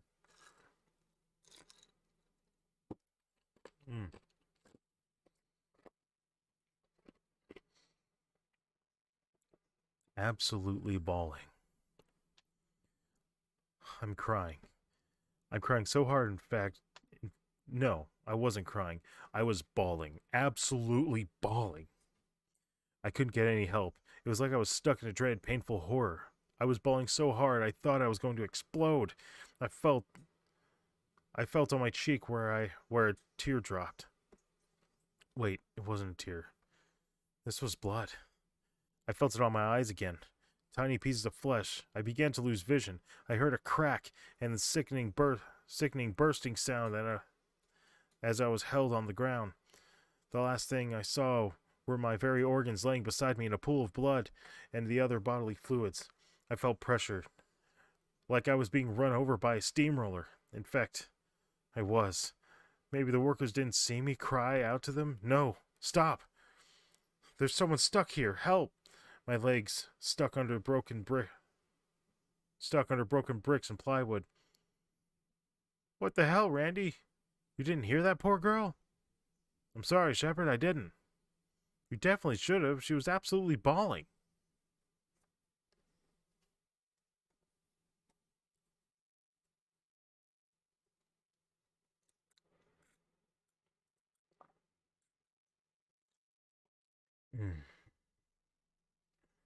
That one feels like another,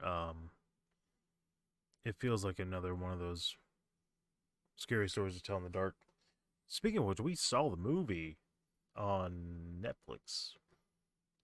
It's an okay watch. Abyss. The Abyss.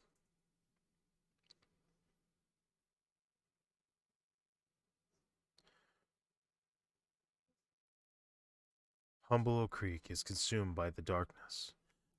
I begged for breath in the town of Humble Creek. As skies filled with black, so did my lungs. It was too late. I could no longer see the star. I pondered the thought of death. Death is only a silly game. The demonic voice had seared through me like a knife. Not a single grip of light left. I want revenge. Creeping through the halls, you shall always see me. Filling your room with pure darkness. Children fear me. Watching you all slumber. Binding you. Waiting for the voice to take you all. Where blood is as black as oil.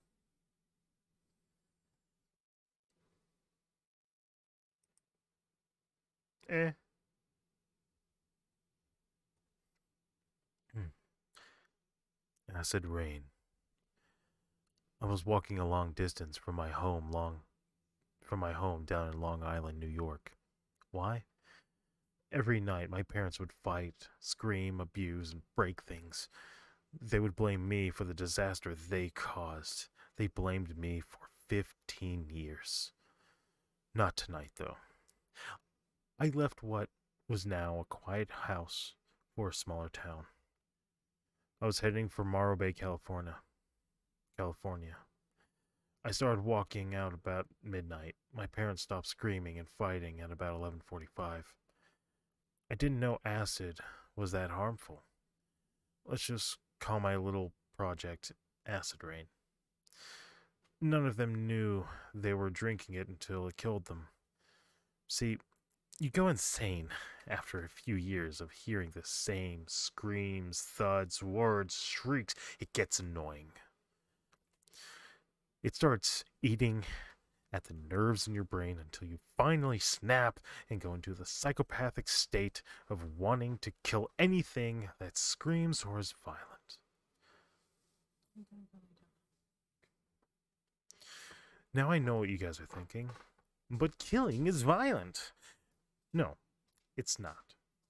Threatening someone is being violent. Screaming is violent. Killing someone with a knife, acid, or shotgun is not violence. It's ending the violence. I'm not saying, hey, go kill yourselves, guys. It's now a trend. I'm saying if you feel threatened in life, find a way to fix it. Correct your life before life corrects you. That's dark. That's dark as fuck. Across the border.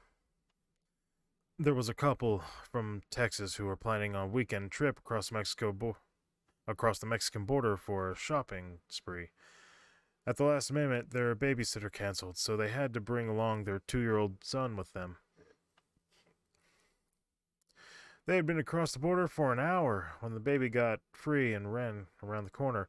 Their mother tried to find him, but he disappeared. The mother found a police officer who told her to go to the gate and wait.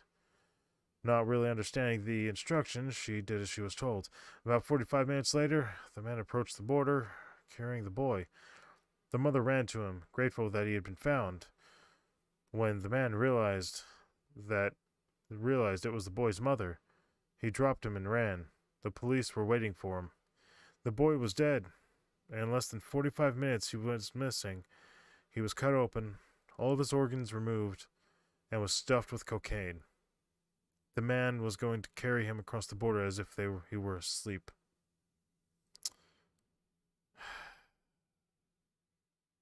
God damn. People. Across the room. You sit in class, daydreaming, while the lecture goes on about Apollo 11. You look around the room and spot a little girl facing the wall in the corner.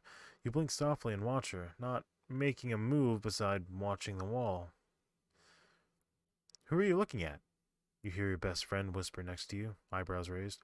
You jump softly and look at him, laughing nervously. Nothing, nothing. You give him a crooked smile. As the bell rings and everyone stands, you glance at the corner of the room. She's gone.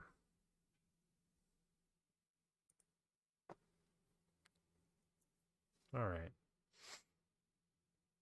Acrostic by Edgar Allan Poe. Copied from Wikisource. This is notice this is a Poe's poetry. Because they have to be absolutely explicit because they're not trying to plagiarize, they're just trying to spread it. Elizabeth, it is in vain you say, love not, thou sayest in the sweet of way, in so sweet a way. In vain those words from thee or Eliel. Xantpet's talents have enforced so well. Ah, if the language from thy heart arise, breathe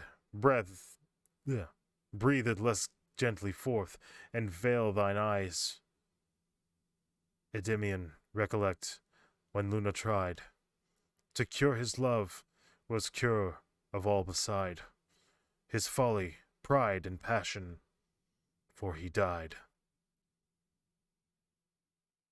Ah. Should stop doing that.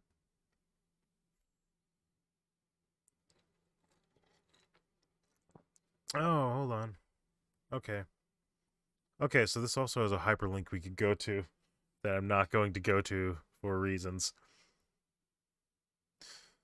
Alright, in the video game Portal 2, there's a secret room with a secret commentary mode. Can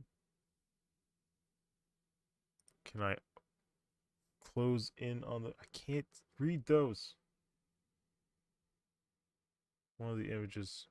Notice the thing in the background.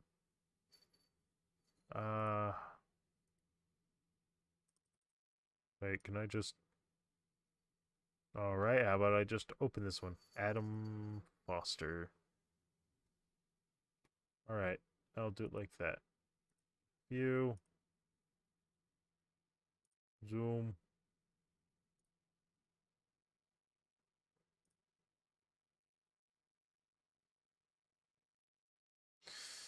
I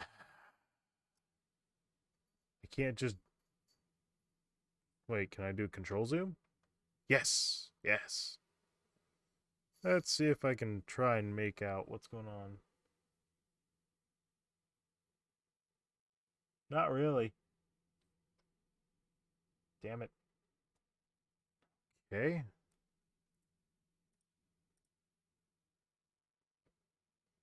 Okay, I'll just follow this.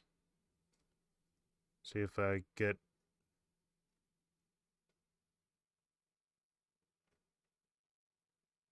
No?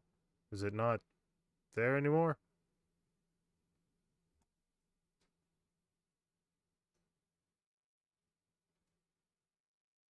What the fuck?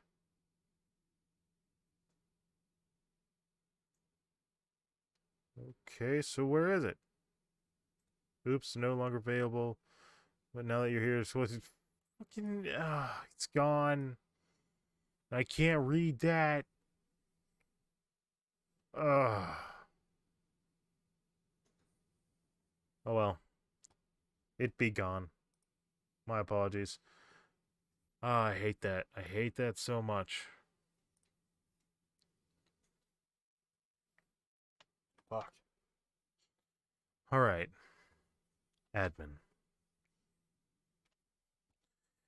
In this day and age, it's hard to meet someone who doesn't admin a Facebook page, am I right? In this day and age, it's hard to meet someone who doesn't admin a Facebook page, am I right? Well, let me warn you of someone. We all get those people asking for admin, but there is one in particular. Don't view his profile, save yourself. Once you view it, he will gain instant access to your page. He uses it to know you, learn about you. He gains all the information, including where you live. He'll stalk you, creep around your house, follow you through stores while you walk down the street in your car. He follows and watches. Then he strikes. You will awake in a dark room. You will see a pair of eyes. That will be all. When you are gone, then you are gone. Now, you want to know who he is. That is the fun part. I will not say. This link was rigged for him so I could keep my life. As you read this, he now has access to you and your page. To your information. Best part is, he will not show up in the admin list. He could be on all our pages. He could be watching you right now. He could be anywhere. With you. Best of luck for the remaining moments of your life.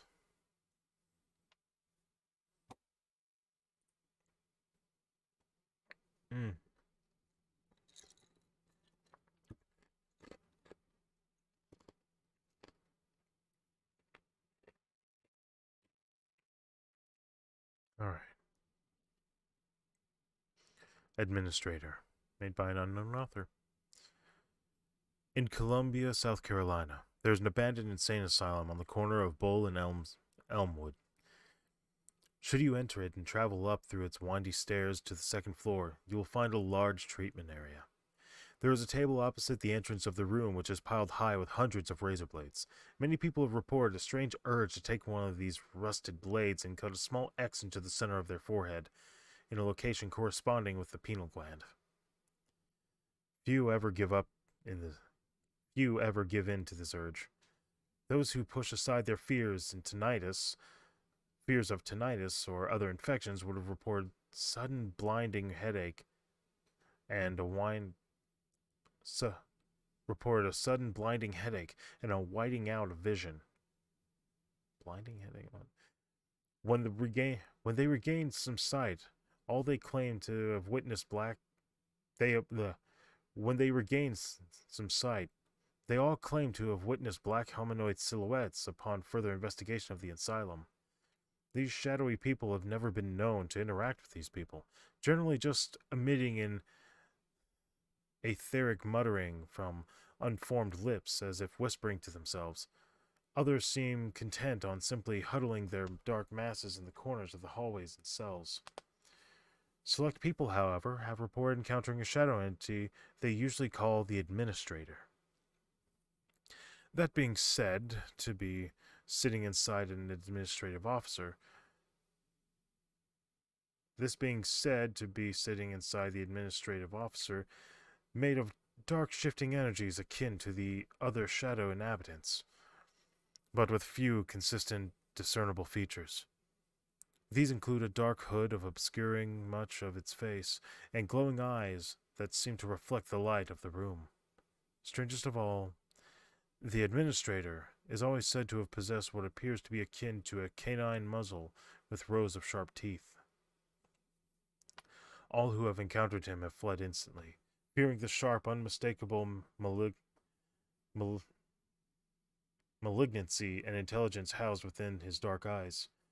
A few people have been reported to later sensation of always being watched, occasionally catching out of the corner of their eyes a glimpse of a large black dog. That one's okay.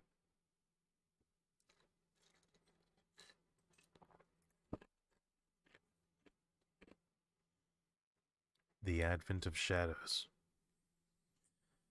Have you ever had the feeling?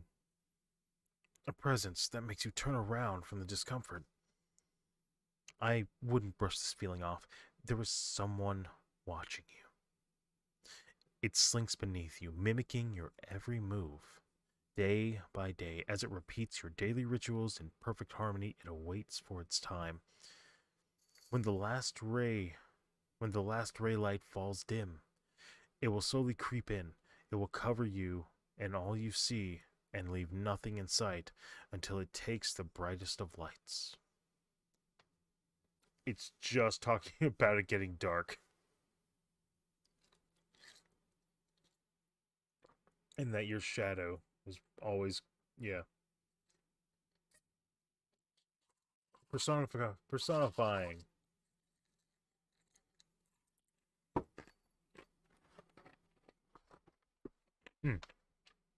This is one of those attempts to make something that is normally mundane into a form of horror, which I think this does decent at. Alright. Ooh, finally one of these. Adventure Time. The Great Mushroom War Theory. For a long time, I've considered... God damn it, cats. For a long time, I've been considerably freaked out by this popular topic on Adventure Time, the Great Mushroom War. I've been thinking deeply about it, and I've come to a series of conclusions. Feel free to tell me your thoughts about this, though, because this is my first post. It may not be very good, and if it's not very good, please tell me what I can do to improve on it, right? Prove, and I can get it right on it. Anyway, on topic. Finn the human and Jake the dog are the main characters in this story, and watching over the episodes, you'll notice several things relating to previous human civilizations that have been destroyed by this war.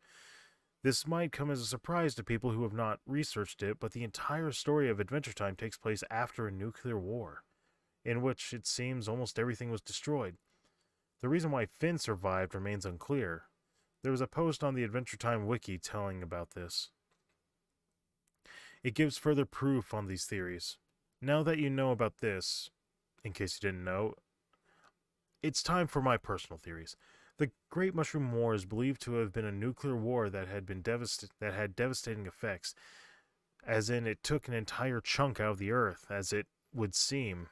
Finn is the last human, possibly next to the Ice King.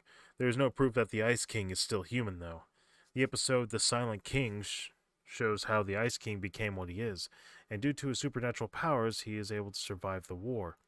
In my opinion, and possibly others, the Great Mushroom War is referring to the shape of the atomic and nuclear bombs that atomic and nuclear bombs make when they explode. There is no proof of this, though. My theory begins here. There's two split theories here. It is possible that nuclear war had devastating effects on Finn and that he lost everything he had ever had. Everything he had ever had. I hate saying it like that, damn. His family, everyone he knows and everything he loved. When the nuclear war happened, he became mutated and lost track of reality. With his devastating loss, would it be possible he made an entirely new world and life so he wouldn't be alone anymore? So he could have everything that was taken away from him back? It seems very possible to me that he created everyone in these series to fill the places of those people he lost. There is a flaw in the theory, though. There's an episode that shows Finn as a baby, and everything is the same way as it is in the present. My idea might be right, though, but it's hard to fit it into the story. The second theory, though, is that it really did happen due to the nuclear war. Which isn't a theory, but still. Anyway, this post isn't perfectly laid out, and if you're wondering why it's on CreepyPasta, it's because I found it creepy. Whatever, I'm done now. Yeah, it was a legit guy or girl or something saying, I want to put this out there.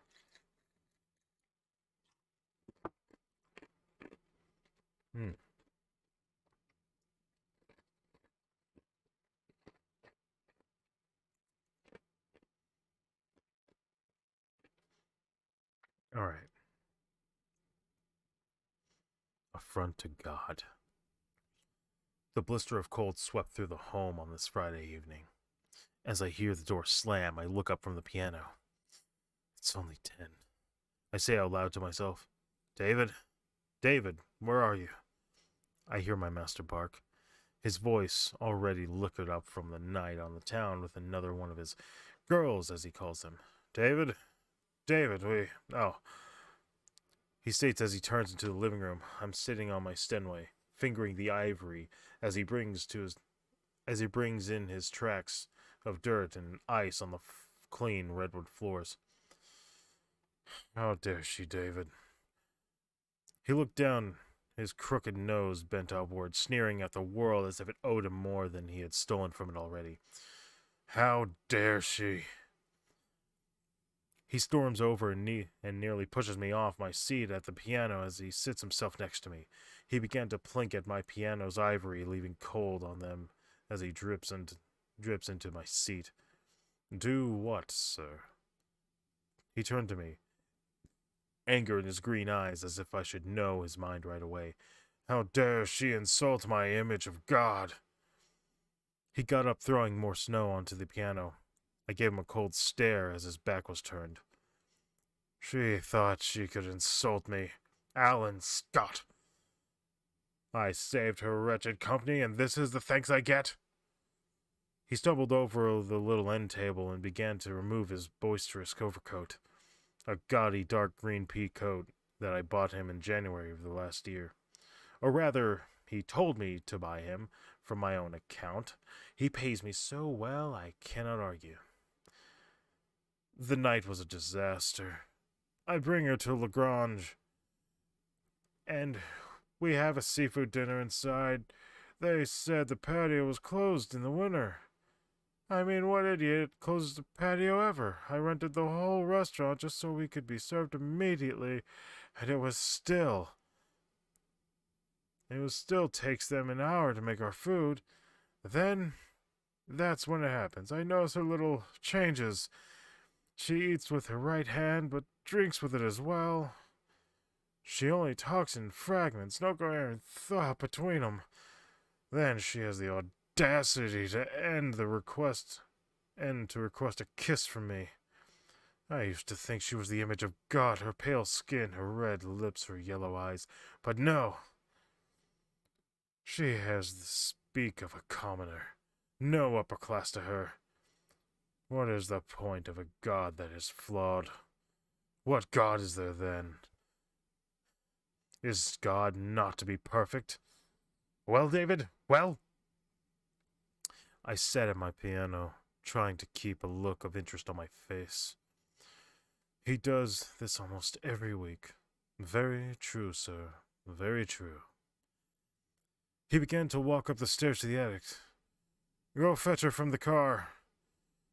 Not a perfect sacrifice, but business needs one nonetheless. Interesting.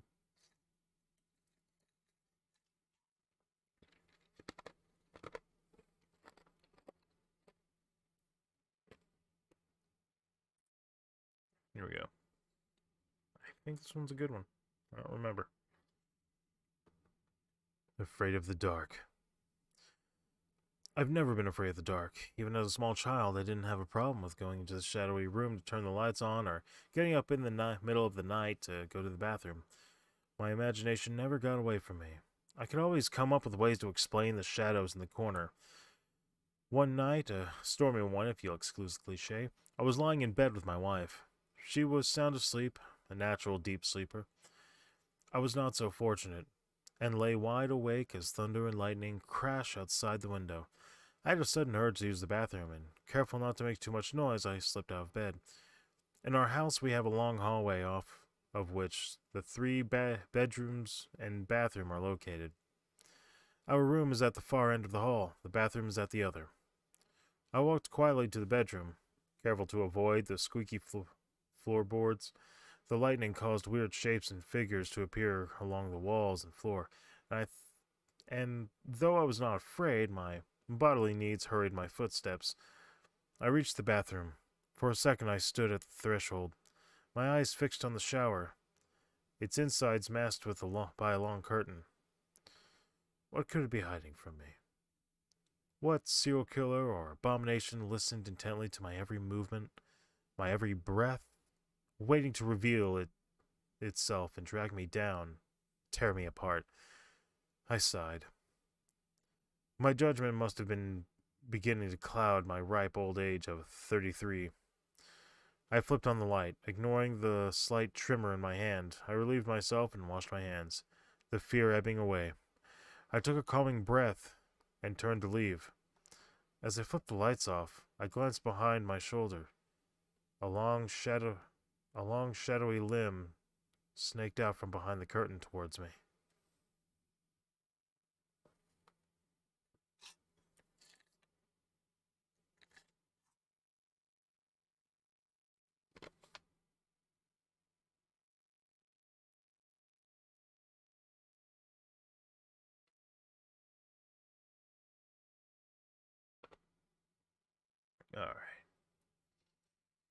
What do you think? One more? Two more? And then it's gone? What do you think? Hmm.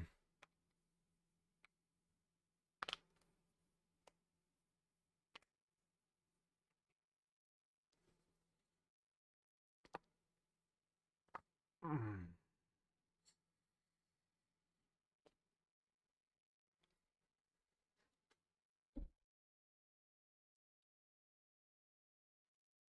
All right.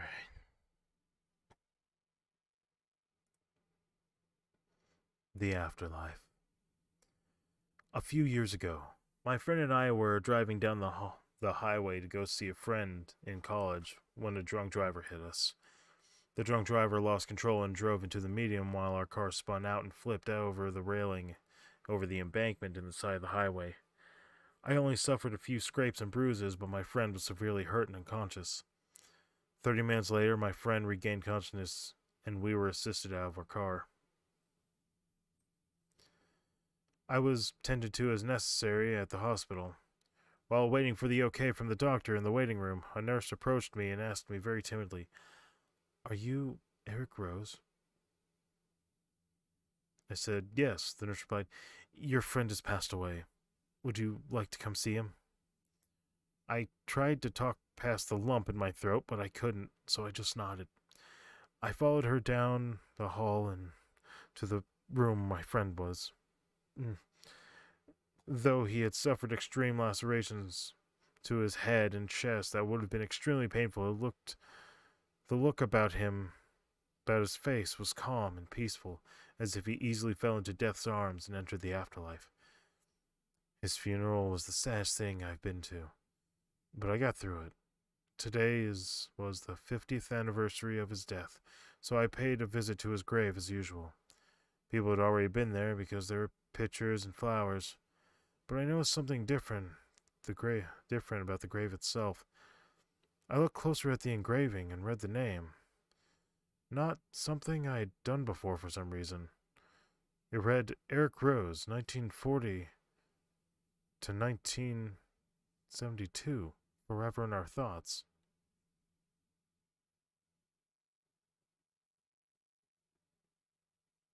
(1972). Oh yeah, because he is Eric Rose.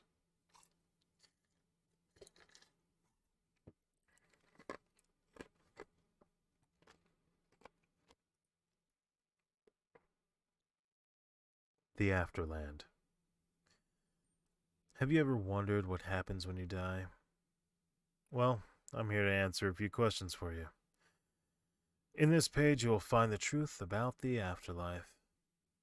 I would like to start this page by saying that you're not part of this website, but more importantly, it is not part of this existence. This was created by your spiritual conscience, and it manifests inside itself in your reality. Your life is merely a dream. A real reality doesn't start until you die. Look into your everyday activities. You will find hints created by your spiritual conscience to tell you that this life is not the only one. It will let you find these out yourself. Now, the Afterland is the spiritual plane that binds every part of reality together. You enter the Afterland once you die, so you cannot cause trouble in another's reality. The Afterland is comprised of discarded matter of early creation, aka the Big Bang. Every failed idea for creation is in there. Think about that for a moment and come to your own conclusions. Nice. Oh, it's the same one. Well, you know what? I can delete the more recent one.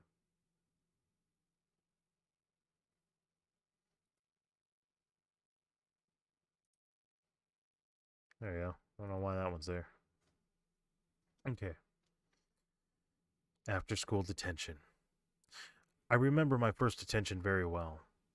It was my first and last. We had a new head teacher temporarily. The year was 2001. I remember the year before well. A boy called Nick went missing, and the boy's toilet's mirror continued to scare the school. Bleh. And the boy's toilet mirror continued to scare the school. The old head teacher decided to get rid of the mirror. He went in, and he never came out. The next head teacher was rarely seen, a recluse. I was at the toilets. When he came in, what are you doing? You know you shouldn't be in here. But, sir, all of us were put in detention. A week went away with me, and it was 3:50 at night when I received a call. Roger didn't come home from school tonight. He had a detention. He told me you had one too? How come you're home and he isn't? It was Roger's mom. Roger was my friend that was also there when we got detention. I forget about it. Sorry.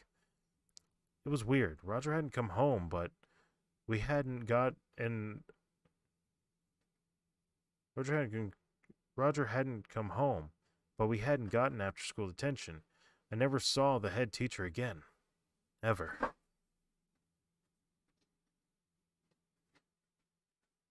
Do you need help, Cat?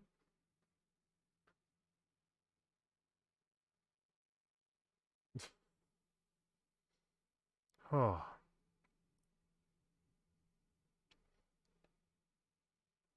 Agamemnon Counterpark. Origins. In the year 2571, a video cassette tape was found in a pile of rubble on the ruins of a certain blue planet. What you are about to witness will not be the contents of the aforementioned cassette. This is an entirely different recording. What about it? They say that the screaming in the background is a Japanese student getting arred and murdered. I'm not sure what this is supposed to do. I don't know what this one is supposed to do. There's so little context that I don't think this one works.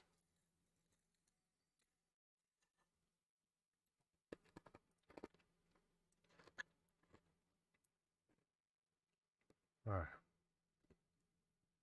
A hath.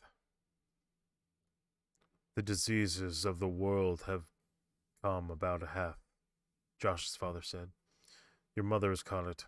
What are we going to do? Josh looked firmly at his father. Take her to the hospital. That won't help. Her skeletal system become a hath too. Wait, what does the hath even mean? It means united. What do you mean? Josh's father had an odd stare at Josh. Aren't your bones dismembered?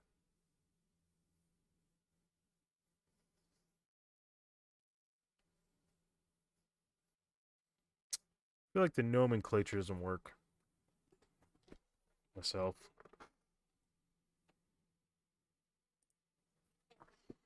Alarm clock. The other day, I bought a new alarm clock on eBay. It was a fancy one that showed the weather. I hooked it up and I woke up to the weather forecast on the sixth night. I had it when I went to bed and I had a bad dream. I then woke up and I looked at the alarm clock and it said 6:66 on it. I then reset it and it said searching, like what it normally does to look for time. It then displayed the time, then went back to sleep. I woke up again and found the alarm clock saying 6:66. I went to unplug it, and then it burst into flames. It was sudden. Then suddenly it was daylight. I brought the clock to the local dump. I went back, and the alarm clock was on my nightstand again. I brought it to an incinerator and burned it. On my way back, I fainted and got into an accident in my car. An EMT saved my life. I have never bought an alarm clock after that situation.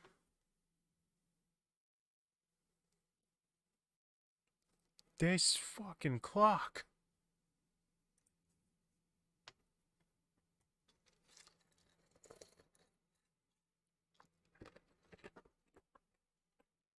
Alex Black. Warning. Some of the language in this pasta may not be suitable for all audiences. It is April 25th, 2012. The time is 12:40 p.m. It seems odd to me, but I guess I'm suffering from a severe case of jet lag. My name is Alex Black, and I have seen a war that hasn't happened yet, that has yet to happen. The horrors of which I care not to recount, but I guess I have no choice. Let's start with a simple question. Have you ever noticed how your friends and family are acting? Maybe your parents are becoming distant and cold, or your lover doesn't kiss you quite as passionately as they once did, or perhaps your best friend has been giving you the cold shoulder and ignores you when you need that shoulder to cry on. Isn't it strange how those once confined to their find are now so far away emotionally? This is no coincidence, trust me. There are They are not who they claim to be. In fact, they are now the ones who have watched mankind rise from the primordial ooze to what we are now. We are lab rats to them, but instead of cheese, we receive wealth. And instead of electrical shock, we are pushed to conflict after conflict, killing one another for their enjoyment. They have become scared of us though that is why the war started. After years of watching us make love, taking our first shit, and seeing us become stronger and even more advanced than they had anticipated, they have become afraid of the rats escaping the cage. That is why they have sent for their ships, which in your time are approaching Earth. This warning is from the future, and I hope to stop. I don't care if I'm not born as a result. No child should ever grow up in what I have seen. Remember to keep watch and beware those you love, because maybe those are the ones you should fear. Yeah, we want to make you paranoid.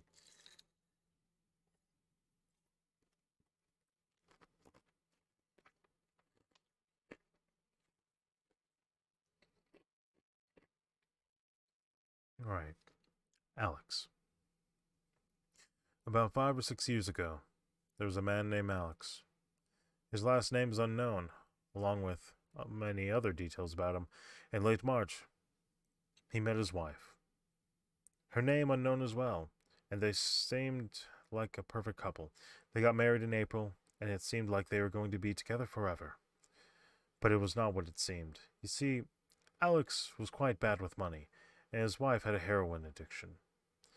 These two facts put together was a bad combination.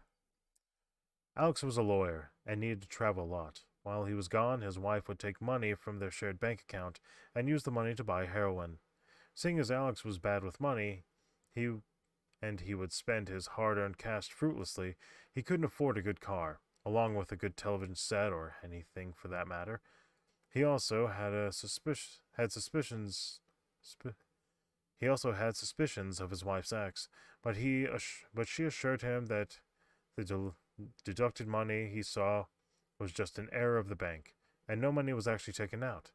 As she was an avid user of heroin, she got used to disposing of the needles without Alex being any the wiser.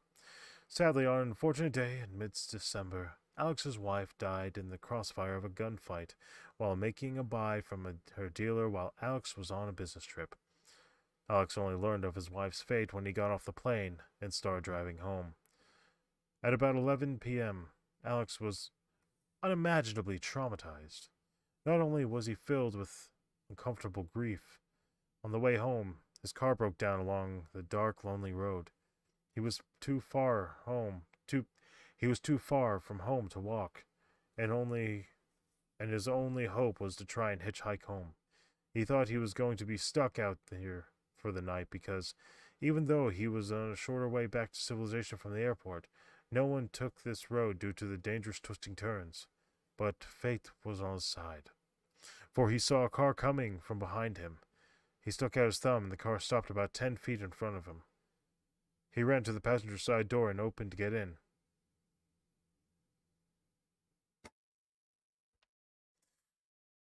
Just then, a skeleton popped out. Motherfucker.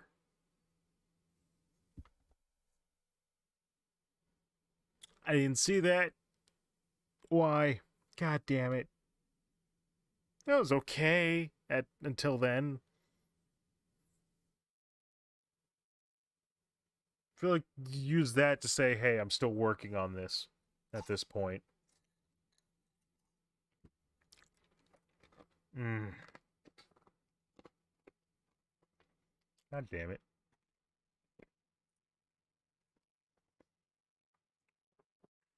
Alex's demise.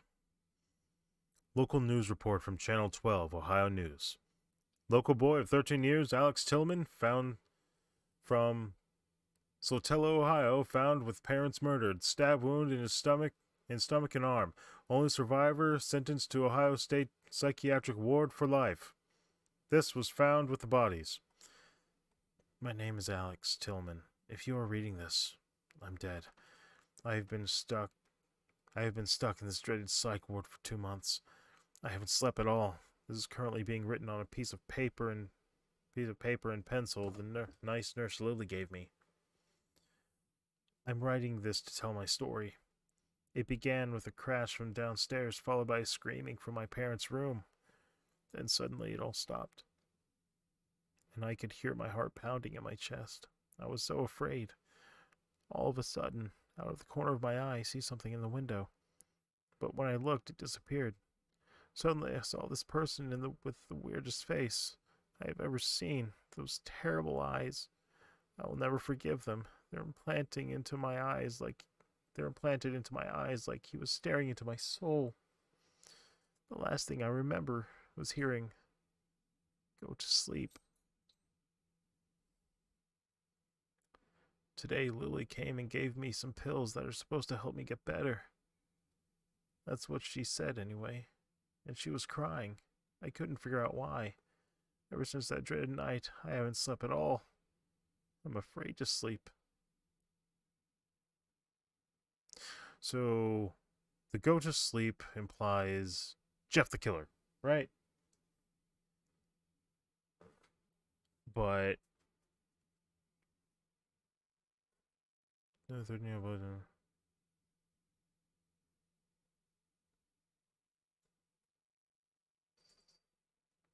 yeah, it implies Jeff the Killer and then not sleeping. It's a little confusing. And you know what? We'll end it on this. How to make an alien brain hemorrhage. This will show you how to make an alien brain hemorrhage cocktail. Drink responsibly. To make an alien brain hemorrhage cocktail, fill a shot glass halfway with peach schnapps. Gently pour Bailey's Irish cream on top. After the shot is almost full, carefully add a small amount of blue curacao. After it settles, add a small splash or a few drops of grenadine syrup. And it's supposed to be like, that's alien brain hemorrhage, or often called the zombie shot. So you can enjoy that. So let me write that down where we've stopped. Do it, pen. There we go.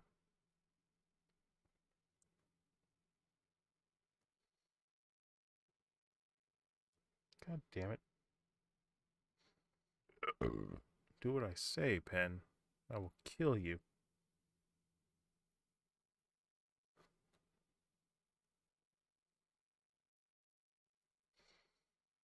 Yeah, I'll still go over the recipes and stuff. Yeah, I think I'm going to end it here. So, what did you think of all those stories? In fact, let's see how many we went through this time. 59, almost 60 stories. Of course, they're all one page. Oh, some of them are fucking one sentence. And that's down to, see, just the A's, 74 more. And let's see how much all the, yeah. I think we got plenty of content for what it's worth. I mean, when we start going through these, and some of these will be more recipes. There's a couple here and there. Some of the one of them I'm pretty sure is just a directive to like all the classic creepypastas.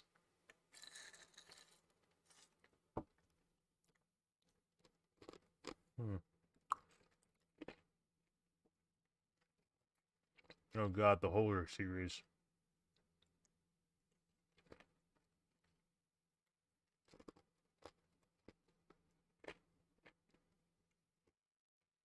I just want to see how many of these are,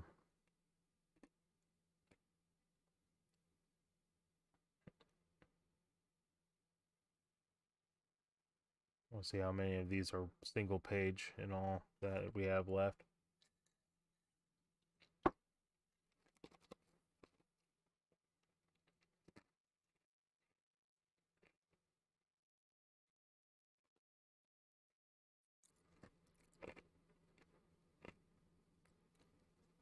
Oh, oh, oh, oh.